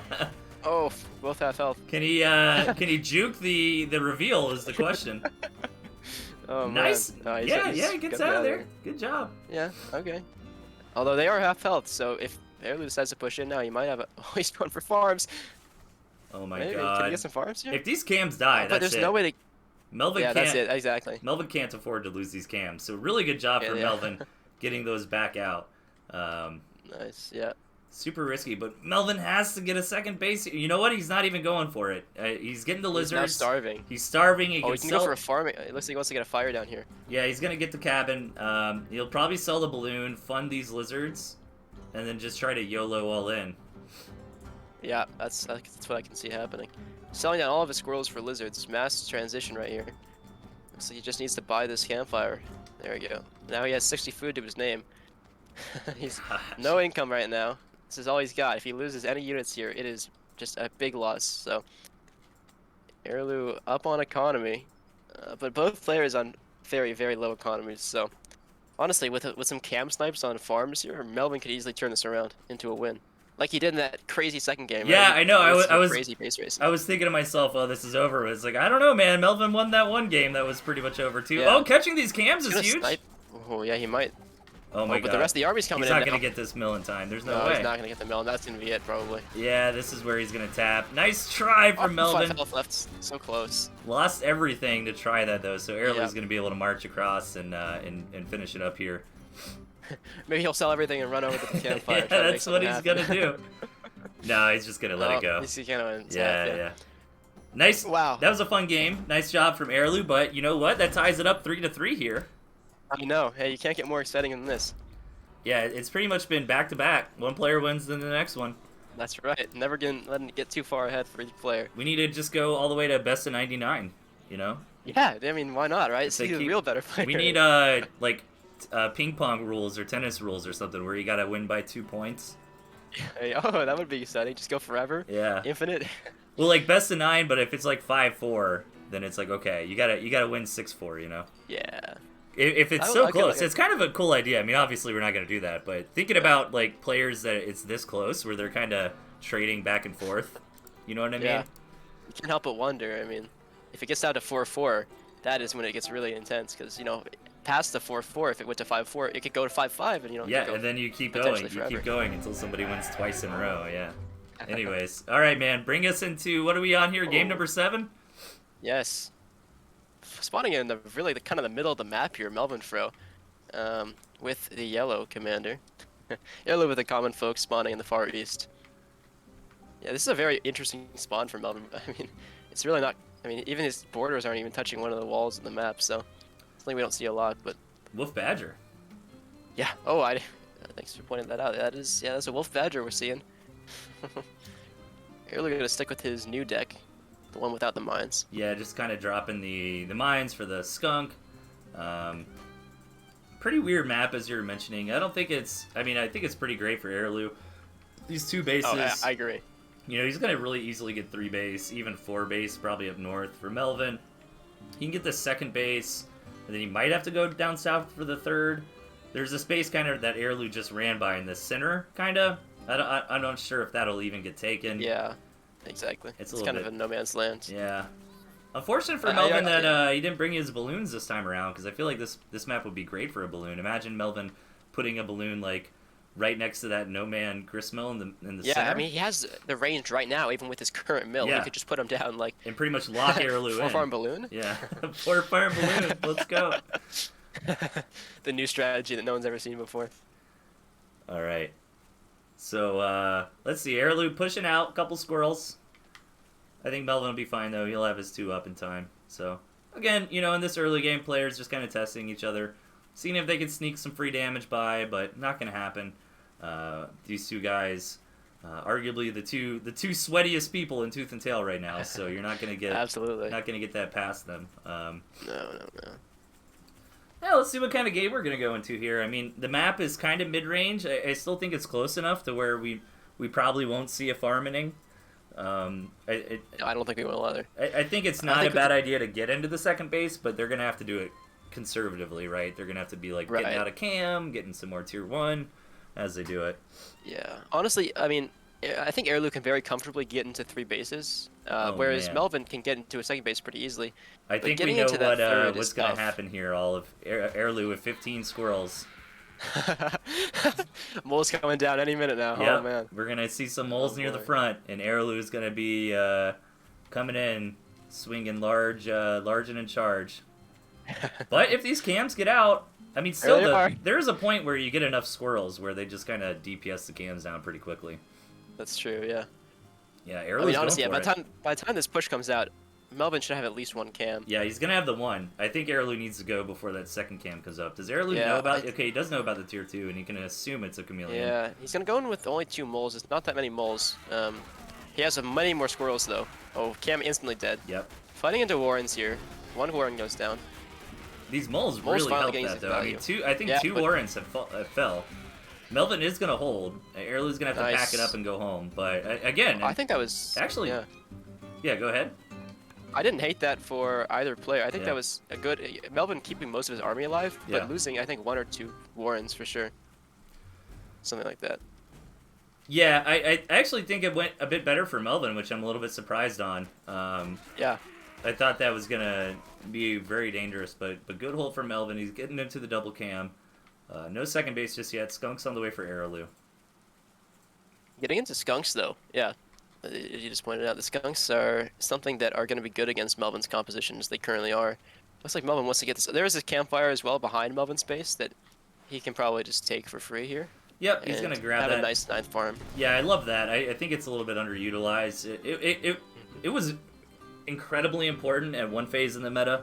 Like, whoever had that cabin could often win the game because things were so scrappy. But then when we went into like 16 farm games, that cabin doesn't really matter. But in situations like this where we're gonna have elongated one base play, I mean, I think that extra campfire is like a 12% increase on your economy, and I mean that's no Right. joke. Yeah. So like 9 to 8 farms, you know, Yeah, it's huge. nice, but it's not a huge deal. But I will say 5 to 4 farms. Yeah. That's where it gets like huge and real. You know, Yeah, that's very, something that's dangerous. Very good point. Yeah.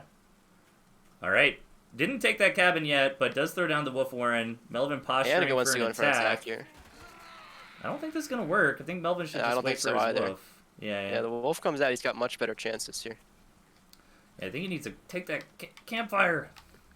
Yeah, I agree. I'm also curious what the pigeons are doing for his deck. I understand that they mesh well with something like cams, but Yeah. the cams are probably going to die pretty early in this fight, is my guess. Right. They're going to be mostly for tanking, and then they're going to be dead. So I'm wondering if these pigeons are really the right play. I don't mind 3 pigeons though. You know, like 3. That's true. It's not like a huge investment. Exactly, and I mean, just letting that squirrel live for an extra shot or 2 can make a big difference in some of these fights. That's very true.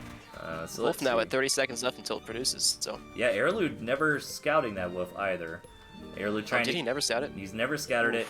He also sold off that second base. He was just trying to mind games Melvin on it. So I don't know, man. I mean, Araloo wants to get that fire. looks like he There wants he to goes. attack again. 4 skunks. I mean, he's got a big, thick tier 2 army, but he needs He's to go got about now. 10 seconds right before that wolf comes out.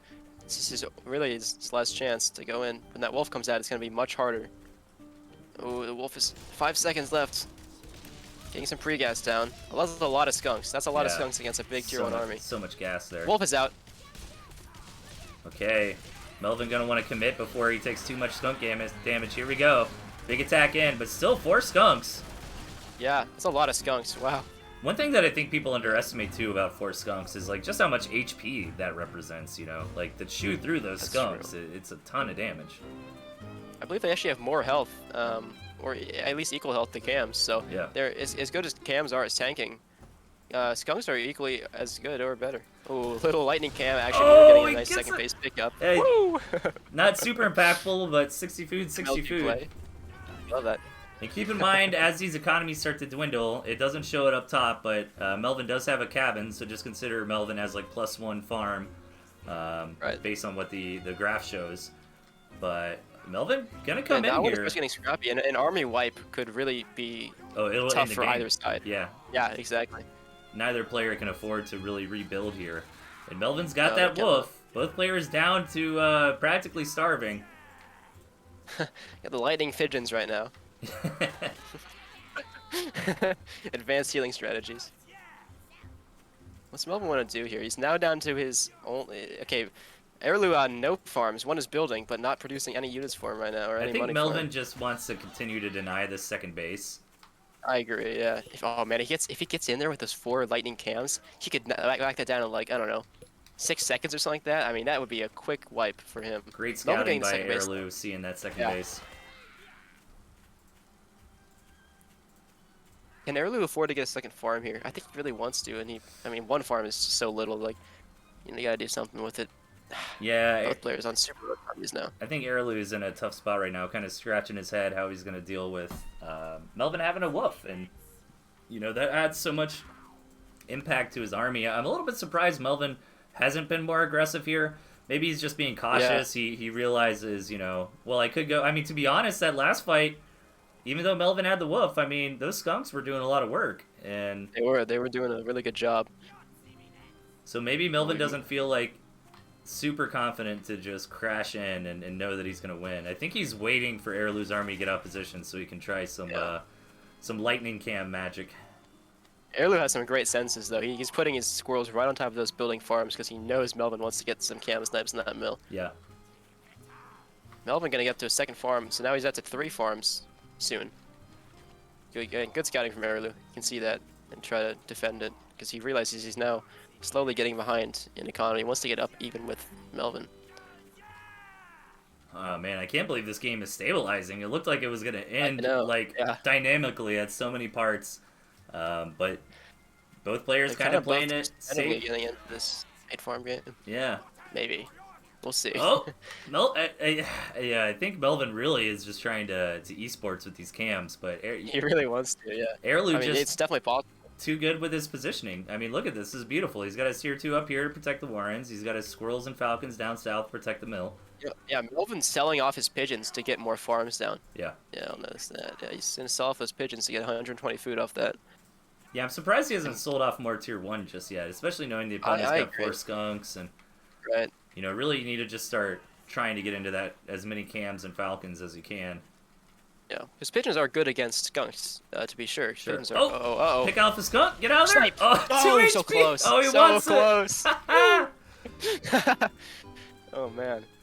I feel like that's been so common in this series, right? Like, oh, that critical unit's about to die. Oh, it lives with like 2 HP. The cam mine plays. Yeah, those are the just, wolf. Just 1 health. The skunk right here. I mean. Exactly. And those cam mine plays were so big brain. I think that's like the most impressive. Man, that's like a highlight for me. That's just insane. Uh-oh, not in position when the fight comes out from Melvin. It's just going to work out for Airlu, though. Melvin's coming in and starting to clean this up so fast. That's going to be a tap. Oh! That was a quick fight, actually. Yeah, I think maybe Melvin for the last couple of minutes was underestimating the power of his army right there because, you know, and that gave Airlu confidence to move out, and then all of a sudden it's like, well, actually, no, Melvin with the wolf it's going to beat you. Right. Oh, man. Well, that makes it game point for Melvin, 4-3, right? Yep. Melvin, it's on game. If Melvin wins here, the show is over. And he is the grand final, so everybody in the chat, let's root for Airlu just for this game. Yeah, just for this one. Just for this one. Bias. Yeah. Let's hope Airlu wins, so then we can get to a final game number 9. Both players thinking about their decks again. It looked pretty similar to last time, and here we go. What are we in? Game number 8. On the left-hand side, we've got Melvin Fro, and in the right, Airlu. And these decks, same as last. I don't think Melvin had the Fox last Melvin game. bringing the Fox, yeah, that's right. So he's gonna lose the Badger for the Fox, I believe. Yeah, you're right. He did have Wolf Badger, but we didn't see the Badger actually get out on the field. Yeah, the Wolf was definitely the right pick last time. The Badger would not have been nearly as effective as that Wolf was for him last game. You know what? I mean, this map. I like this map for both sides. I mean, obviously it's a little bit biased towards Melvin. But Airlu can't complain. I mean, he's got 3 mills, and most games kind of come down to 1 to 3 bases anyways, so... Right. Yeah, Airlu's not going to let it get into a 5-base game. If he does, he's going to lose, right? He's not going to let that happen. Yeah. He's too good for that, so... Airlu wants to get... Oh, I thought he was going to put down some moles there, but no, he's going to get to a 5-farm single. Yep, both players, again, throwing down a quick Warren, the other side responding... Shouldn't be very impactful here. I mean, I feel like the rush distances are far enough that we might get that gentleman's agreement 16 farm rush. But we'll have to see how the players actually want to pan it out. Personally, I wouldn't mind seeing a nice big macro game like that. I mean, I feel like we've had a lot of scrappy, like, holding on to one base until the last pig fallows out kind of games, you know, so... It would be cool to see some big macro games. Yeah, you know, just get some diversity in the games we've seen. I cannot complain about some of the games we've seen though. Man, that Melvin victory with the Lizards, I can't. That's something to remember. Wow, that's a clippable game right there. Yeah. Yeah, Melvin coming back. What was that? Game number 2 or game number 3? It's hard for me to remember. I think, right? To make it 2-1, I think for him. I forget. It was one of those two. It was either game 2 or 3. Yeah, that was insane. I thought for sure it was over. You know, there's a little bit of like caster hype you got to do sometimes, right? Where it's like, all right, it's probably over, but we want to make it more interesting. And that's one of the moments where I feel like I should have Yeah, done that, I and I didn't. I thought it was over. I was like, oh, Yeah. maybe he can run up here. And then like, wait, he can get this. Yeah, that was crazy. So they are gonna get into the second base now. Gonna try to. Yeah. So maybe we'll see more of Macro this time. I mean, it's definitely more of a macro map than the last ones we've seen. Yeah, and these guys aren't just haphazardly, crazy Wolf of Wall Street economying. They're being safe about it. They're getting some Warrens, we've seen guys like Mishi or Tatanka. They'll get up to 16 farms on like 1 or 2 Squirrel Warrens, right? So Exactly, yeah. these guys aren't going that nuts. But it does look like both sides are kind of nodding at each other and want to get up to 16 farms and play a big economy game. So that'd be pretty cool to see here. Airlu a bit ahead, but Melvin seeing those 4 farms, he's gonna know he's safe to come home and build 5 or 6, and eventually we will get to 16. Yes, there we go. Even it up. So I think where the game is really going to split off is going to be who decides to throw down their tier 3 first. And most of the time, where we've been in games like this, they both actually like been throwing down their tier 3 at like nearly the exact same times. That's true. Yeah, Melvin actually gonna get for this double cam. So maybe he doesn't want to let it get up to 16 farms, or maybe he just wants to be safe when he does it. No, he's actually he's gonna sell off farms for the double cam Falcon. Okay. Yeah, wow. that's interesting. And Airlu sees it. I mean, the jig's up. So let's see how Airlu wants to respond here. I was curious if he was going to commit to an attack, because he might have just been like selling the tier 1 to get into tier 2 for later on. But no, I think you're right. I mean, he sold a farm. He started throwing down Warrens. So looks like he is going to gear up. And you know what? I mean, Airlu getting to 16 farms, if Melvin doesn't do something with this attack, get way behind. then he's gonna be half a base behind, and he's gonna have all these units that don't really matter. So there it is. There's the wolf. I'd love to see the fox too. Just go hard. Yeah, go honestly, crazy. I think the fox is super good for Melvin here. I mean, because at the late game, Airlu will bring Mass Falcon. Yeah. And fox against Mass Falcon is just so much value. Repeatedly. Well, Airlu doesn't have a lot of good anti-fox repellent spray in his deck here. I mean, he's got the cams. Cams can be okay. Yeah, he can set up a cam ambush, but until the wolf gets out for Airlu, I mean, that fox from Melvin is just going to be getting some work. It's impressive, yeah. Ooh, going for some cam MLG snipe. So on this, maybe he's going to get a Warren here. All right, not Wolf bad. goes down. Gets a nice Warren, okay. Did he see that wolf Warren? Yeah, he did. Yeah, right Airlu threw it down right in front of his face. 300 food. I'd love to see a fox, Melvin. Show me. I think he fox. wants it. Yeah, he wants the fox. Yes, he wants the fox. Uh-oh. And the wolf is paid for. Oh, some low ground abuse here. Yeah, this is very great from Airlu. Not gonna overcommit. Yeah. I love that. Get the pig. Get out of there. All right. Yeah, that was a nice little pickup there. All right, I'm super hyped for Wolf Fox here. I am 5 too. Yeah, Airlu has his own wolf though. Oh no, but we need to root for Airlu this game though. Oh my bad. You're right. So Airlu, come on. These buffed up units are just gonna. Well, to be fair, I think Airlu does have a good chance against the comp because he will have his wolf out, right? So he'll be able to chase that fox down. Yeah. Honestly, if you get into like I've played a couple games, Dream Master. Yeah. Jace. Yeah. Right. Yeah. We've been playing a lot of matches where we just get into like I don't know 3 bases or something like that, and I would be going Mass Falcon with like 2 cams, 4 cams. Like 16 falcons, and he had fox, and he was like getting like hundreds of food of advantage, but I had so many falcons that I could just chase him down with this fox, and like no matter how much value you get, at some point, economy is going to triumph, and at the moment, Airlu has the economy. Yeah, that is true. Melvin hasn't really even been able to get into a full 16 farms, but here we go. We got the wolf, we got the fox.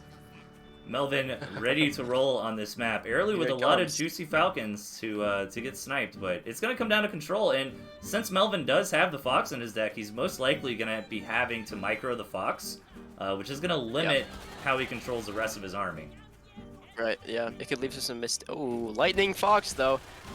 Commander goes down right in the front. Getting 2 falcons instantly, and a pig. Yeah, Airlu's commander died running in, so... Melvin had a little bit of time where Airlu wasn't microing, knocked out some quick units. I don't know, man. Lightning fox this is gonna be. I think Airlu has to do something before this fox gets infinite value, basically. And just starts bleeding him dry. Let's see if Melvin wants to maybe push in here. Let's see. Yeah, this is crucial. Getting falcon. Yeah, he's getting 2 farms there. Nice fox shots there. Got the pigeons to any heal poke it back he gets up. on that Fox, he just gets healed up by the pigeons. So Yeah, Airlu needs to like really commit to an attack. He needs to box this Fox in a corner in order to yeah, kill even it. said, I think Airlu set as a cam trap, kind of in the middle Yeah. this year here. It could possibly work. Oh, this is such an Oh, important so he engagement. wants to Here we move go. in. The wolf might Yes, go down that's a wolf. immediately. Wolf might go down. There goes the wolf. And does Airlu have Wolf enough? able It to looks pounce like he it. does. I think he does. He does. Is the Fox gonna survive? The 5 health. The Fox will survive. Focusing down but the mill. It's not gonna This matter. mill is not. Yeah, I don't know. This might just be too much. Fox alive or not. Mill is down. Still, Fox still gets. Yeah, I think Airlu has to back out here. Really nice pickup. Oh, don't let that wolf get picked off. Ooh. Wolf on 3 health. Airlu just has so much army left over. Yeah. Pretty crazy how hard you won that fight, to be honest. I know. I was honestly surprised by how hard he won. Airlu is getting picked off. That Fox is getting value. But Melvin down to now 3 farms. 3 farms versus 4. Keep in mind Yeah. that Airlu not only won that fight, he denied the third base. He killed the wolf. New wolf is being cooked up here. Oh, okay. I thought that might have been a wolf target there. Needs to be careful with this Fox out in the center. Uh-oh. No, don't. No, we're good. No. We're good. Okay. Oh my goodness. Knock on wood. Yeah. Now is not the time. Hey, every little piece of damage with this Fox, though, is absolutely huge. Absolutely. And you know what? He's letting that wolf come back. He sold down to get that wolf out. Yep. So he's going to let...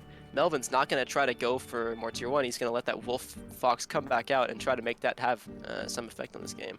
Honestly, Airlu might be able to sell down some units and just go into economy, or just try to push it and win before that wolf comes out. Yeah, Melvin just mostly going Wolf Fox Cam here, and yeah, I think it makes sense for Airlu to sell off some of these Falcons, but I'm wondering if Airlu maybe wasn't aggressive enough there to try to get a bit more damage in. I think there was a moment to take out that second mill, honestly. Like, we might have lost some stuff to the Fox, but I think there was definitely a window to take out that second mill and get Melvin starving. Again, really good diligent scouting here from Airlu. Does spot this 12 o'clock expansion from Melvin. And Melvin with all the cams! Gonna get the Wolf Warren. Yeah, maybe you can get some more if he's not careful. Gonna get a second Warren. Gonna get... Oh, gets a second Warren too. Okay, That's one 3. cam down though. Let's see. Okay, now this is... Oh, he might be able to... This might be it if he gets all of these. Yeah. Oh no! Oh man, Oh, stuck in no! the back. No! All the chameleons going... Sells them. Yeah, very smart. Sell some of the cams. Yeah. Very smart selling the cams, but now he's just gonna start starving. Yeah, he's gonna start starving. Selling, just gonna start fucking buying up tier 1 warrants. This is getting really intense now.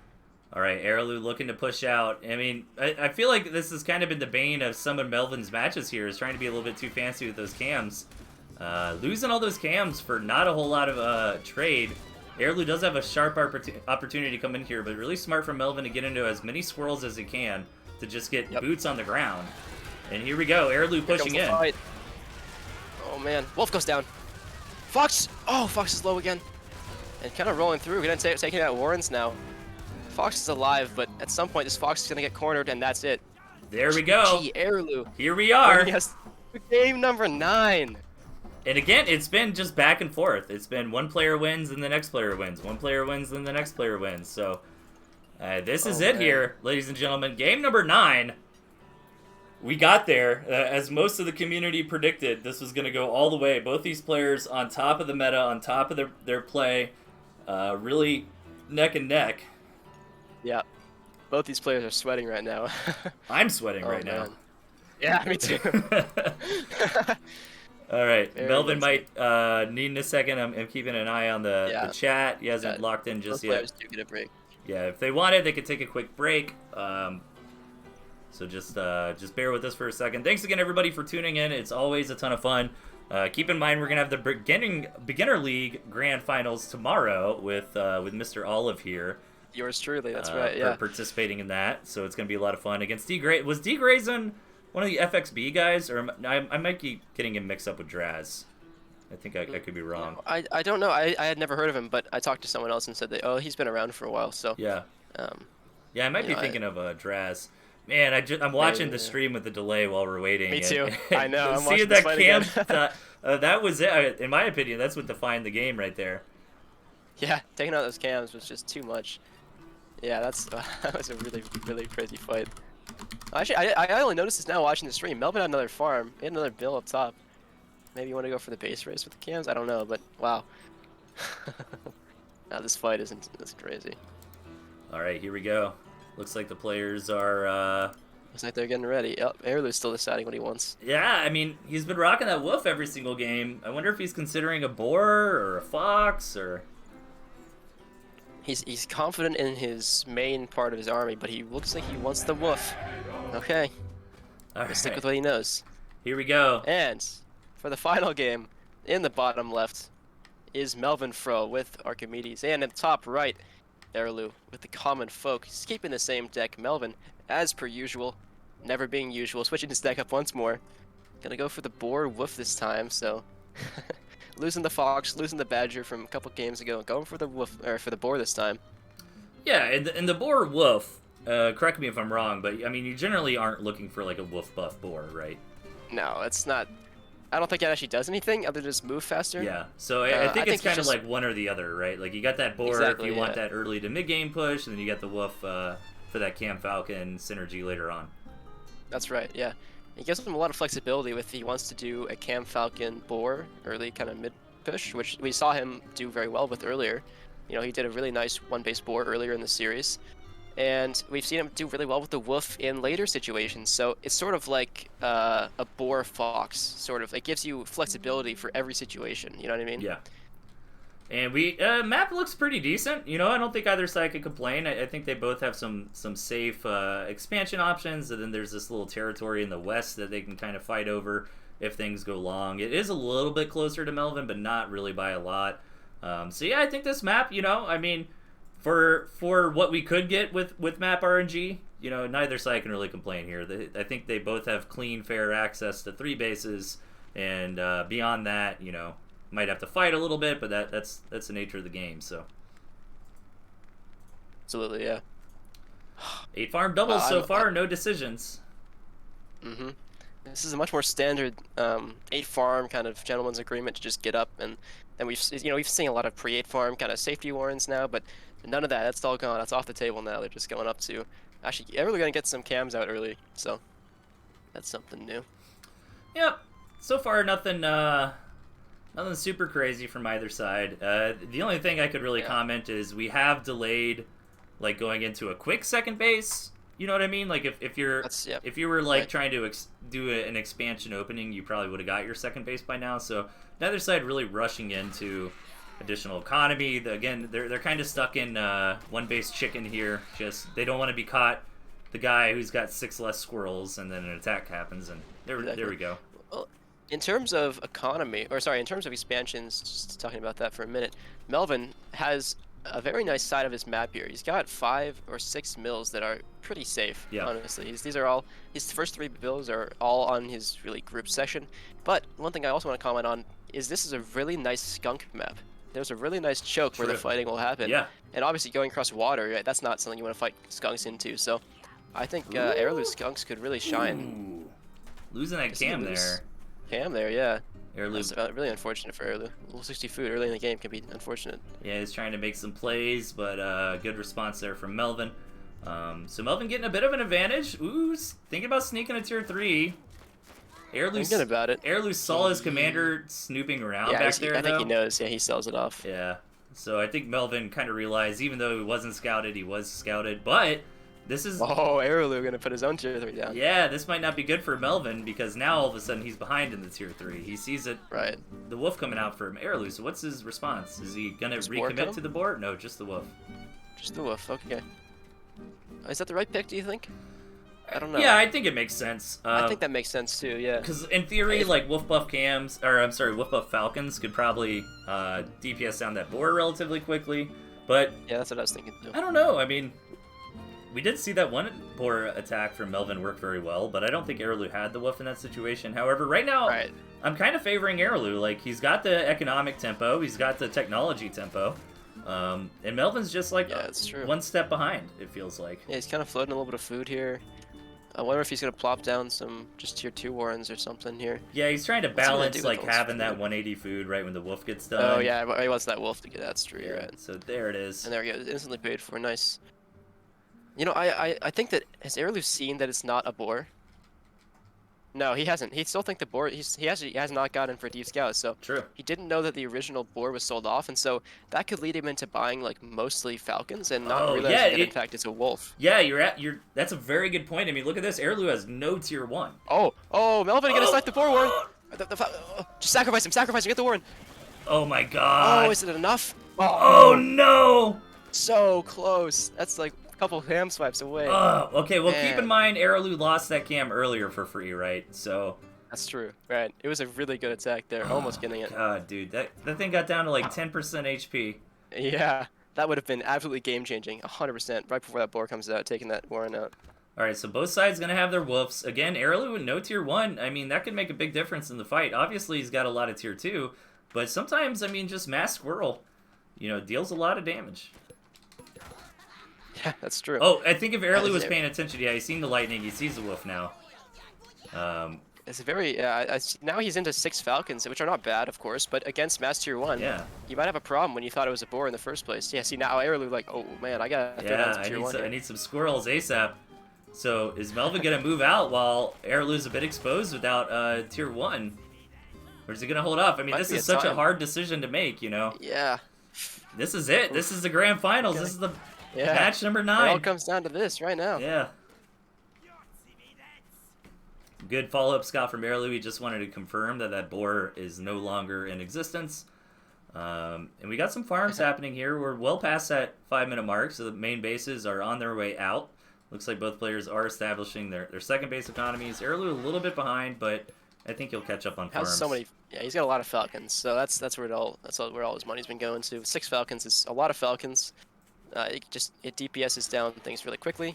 And, Melvin has this tanking in forms of cams, but before they become unveiled, if they have to like show up to the fight late, you might be able to burst down some falcons early before they happen to focus on the cams. Yeah. It's happened before.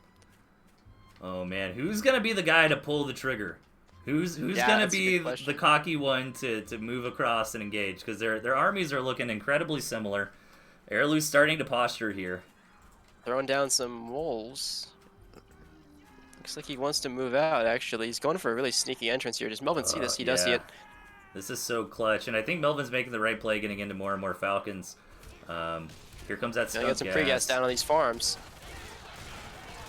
Fight comes out. All right, here we go. Yeah, there we go. Fight is here.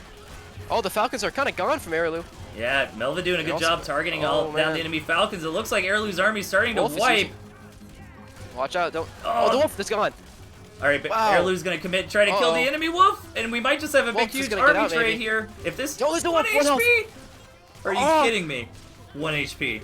Erlu coming out on top in this fight. I think he's managed to pressure down his second base. Yeah, he's starting to kill off some farms, but Melvin should have the reinforcements. Here comes the lightning falcons. Yeah. Oh man. I can't believe that wolf stayed alive. But I know. I don't know. You're right. 1 HP on that skunk too. Jeez. But look how many farms went down during that attack. And it's a lot of farms to go down. This is tough because now Melvin has this wolf that, honestly, he could give a little bath right there in this little water by his base if he wanted to. But Erlu sold off the other his tier 3 Warren, so he's recognized he's not going to be able to fund another wolf. And Melvin now has this advantage with his tier 3. I don't know. This counterattack with a wolf is something that Erlu doesn't have, and he's still rebuilding those falcon numbers. Yeah, Melvin needs to go right now. He does need to go right now. He has enough, I think, right now. He needs to at least get counter damage done. Return the favor on the dead farms. Here we go. Fight comes out. Lightning squirrels and lightning falcons are nothing to be trifled with. And Melvin might just be doing a complete wipe here. Oh, the wolf goes down. Oh, yeah. He gets it, though. He gets it.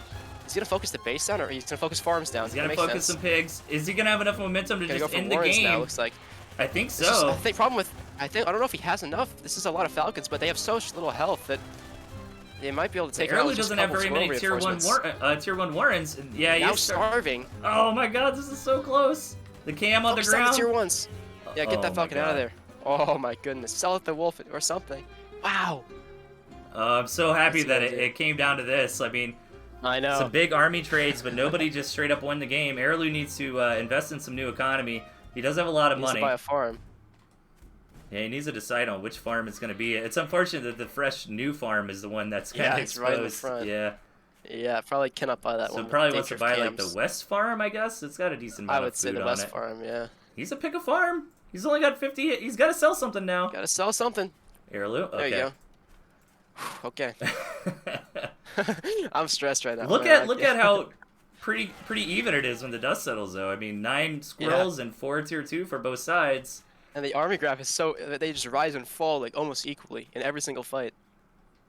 Wow. Oh man. Okay. Are we gonna keep scrapping, or are we gonna try to rebuild economies? It looks like Heirloom is moving out. But I think Melvin's got the better army. He's only got 3 cams here. I think so too. Yeah. Melvin's got 1 tier 2 advantage at the moment. But if don't let those cams get sniped. If those cams, Heirloom's go for it.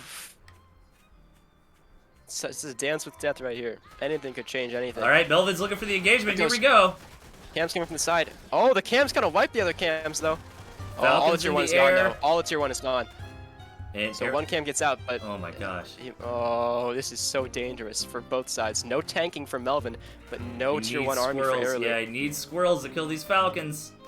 He's gonna focus on that pig. Oh my god. Pig is gone. Now starving again from Heirloom. Focus on the tier 1. He gets the tier 1 again. 1 falcon alive. But these 2 squirrels spawn. Oh, get the falcon out of there. Okay. Oh, the falcon's gone. We have this chameleon moving across the map for Heirloom. Heirloom could return the favor and kill this pig. A couple squirrels are going to come out, but no, he's not going to try it? Okay, he's going to wait for his squirrels. I don't know. Does he have enough? Melvin with only 3 squirrels right now versus but that pig 2 cams. just starved off anyway, so that target's gone for Heirloom now. He's like, wait a second. Heirloom on the lower starve timer. If this really gets down to it, Heirloom might have to. Heirloom's pushing in. He's got the chameleon advantage at the moment. He's gonna start getting on top of these warrants. Great job from Melvin getting these cams on the squirrels. Cam focusing down all at tier 1. Squirrels are all gone for both sides. Only has cams now. Heirloom has to go home and sell something. He is starving now. It's 15 seconds. He has to sell something for a farm. He's trying to bring the cams back, rebuild that farm. There we go. He's no longer starving. Both players managing to stave off starvation for just a second more. If Heirloom catches this farm, he might be able to take this last farm out. This might be it. Yeah, I mean, when everything was said and done, Heirloom's left over with a couple cams, and Melvin's down to just 1 tier 1 warring. So, I mean, you couldn't really ask for a closer game for the closest series, right? I mean, geez, this is literally coming down to both players looking like Brandy Marsh from South Park. I didn't hear no bell. Wow, this is so close. Heirloom with his 2 cams though. That's just so. It might be so. It's gonna be so hard for Melvin to defend against this push. Yeah. From big tier 2, these wolf comps coming down just to a couple squirrels at the end here. Oh, those cams are just gonna roll through, take out that last pig. And ladies and gentlemen, that is it. Heirloom, with those 2 cams left over, is our 2022 Season 1 champion. 5-4 over Melvin Fro. I mean, what a series. Games. What games? Oh my goodness. Yeah, that was absolutely incredible. Super well done from Heirloom. Yes. Super well done from both sides, from Melvin as well. Really, yeah. That was honestly incredible. Right to the very end there were so many sways and switches in that final fight that looked like both players might be able to take it at any moment.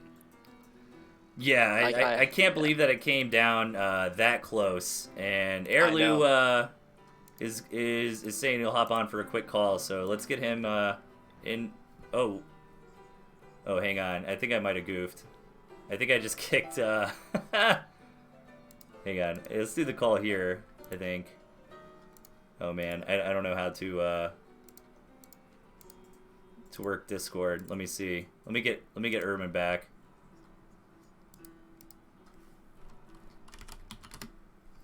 Okay. Can't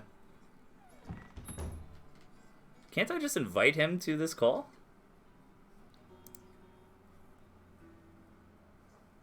Hey, sorry, I left the I left the call trying to invite Heirloom. I don't know how to like get him into this call for some reason. Yeah, I'm not sure either. Oh, I might have to maybe do it from the group chat. Let me see there. I'll try to call you back. Yeah, try that. You can start a call. Sounds good. Yeah. Okay, man, what a match! That was absolutely nuts.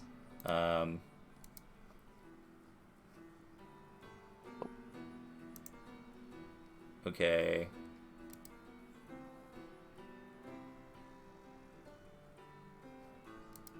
And how do I not know how to do this? Invite to a call. Absolutely crazy games.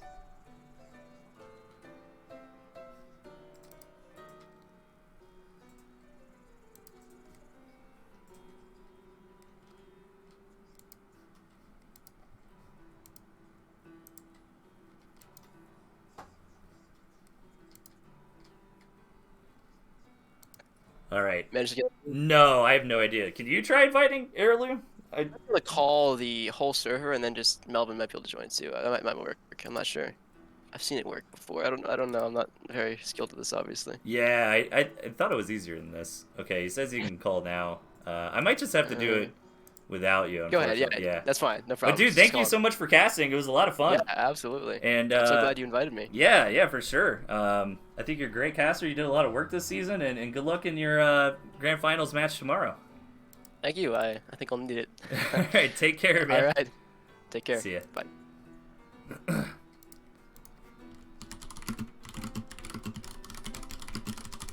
Heirloom, what's going on, man?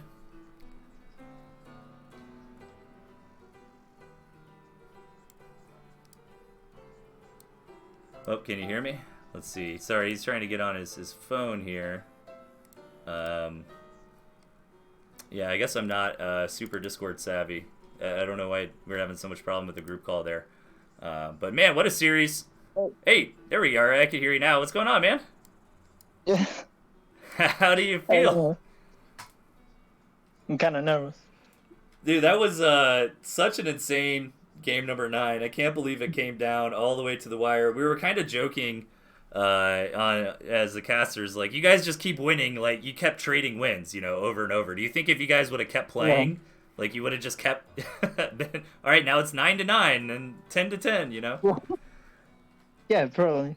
it was Like, super crazy. I think it was the same with Mishi. Right.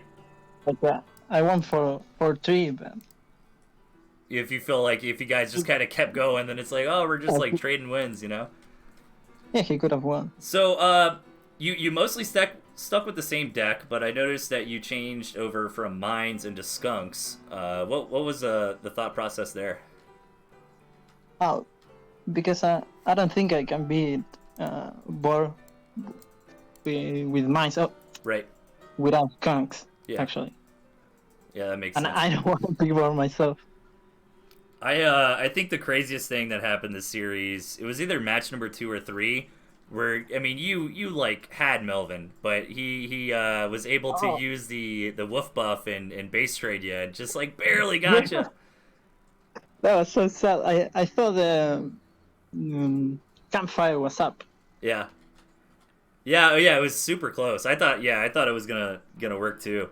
Yeah, I guess I didn't count right. One of the interesting things I thought happened in one of the later games was you kind of got your woof up on that map with like the double high ground. Melvin was kind of on the bottom, and you got your woof up, and you kept like posturing for attacks there and like the double high ground, but you never really committed. And I think that made Melvin not really ever feel safe enough to get into his own tier 3. Yeah. Well, I did it because I think I was ahead, and as long as I keep, one farm up, I thought I would have been okay, Yeah. And so many times that series, I don't know. so many times that series, it felt like a wolf would get away with like 1 or 2 HP. Like I felt like I saw that so many times, on both sides really. Which one? Oh, just in general, like during the matches. I mean, it. No, yeah. Like even on that last game, I think the Melvin's wolf like barely lived with like 3 HP. Oh, yeah. It allowed him to. I don't know what killed it at the end. Was it the gas? Yeah, well, no, he had the wolf on his follow-up attack. It just kind of went down during the engagement. No, yeah, all right, I remember now. Oh man, Melvin tried to be sneaky with his cams. I think in game number 8, it was pretty close, and then he just kind of caught him in a corner with all those 6. I mean, that must have felt awesome, that gave me an edge, I think. Yeah, that was really cool. I also thought that balloon. I think you ended up winning the game where Melvin had the balloon, but we were looking at it like, man, the only thing that Airlu's got that can even shoot that balloon's a handful of squirrels. Yeah, that's why I never attacked. So what'd you think of the event, man? The format, you know, how long or slow? I mean, it feels like we kind of knocked it out pretty quick this season. Well, I won, so I'm happy about it. Yeah. And is this? Hey, God, I have your record here. So you won 2020 season number 2 as Premier. So this is your second Premier trophy. And tie with Mishi now. Yeah. Mishi's got 2 as well. What do you think of the patch? You know, do you think a lot of things are viable, or do you think cams are too strong, or what are your thoughts? I mean, maybe cams are a little bit strong, but I think it's one of the best patches. Yeah. So far.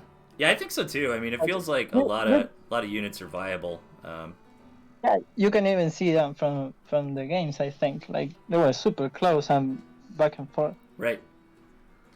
Well, cool, man. Well, congratulations on win number 2. Any other final closing thoughts, or any practice partners that help you train or anything? I actually didn't even play.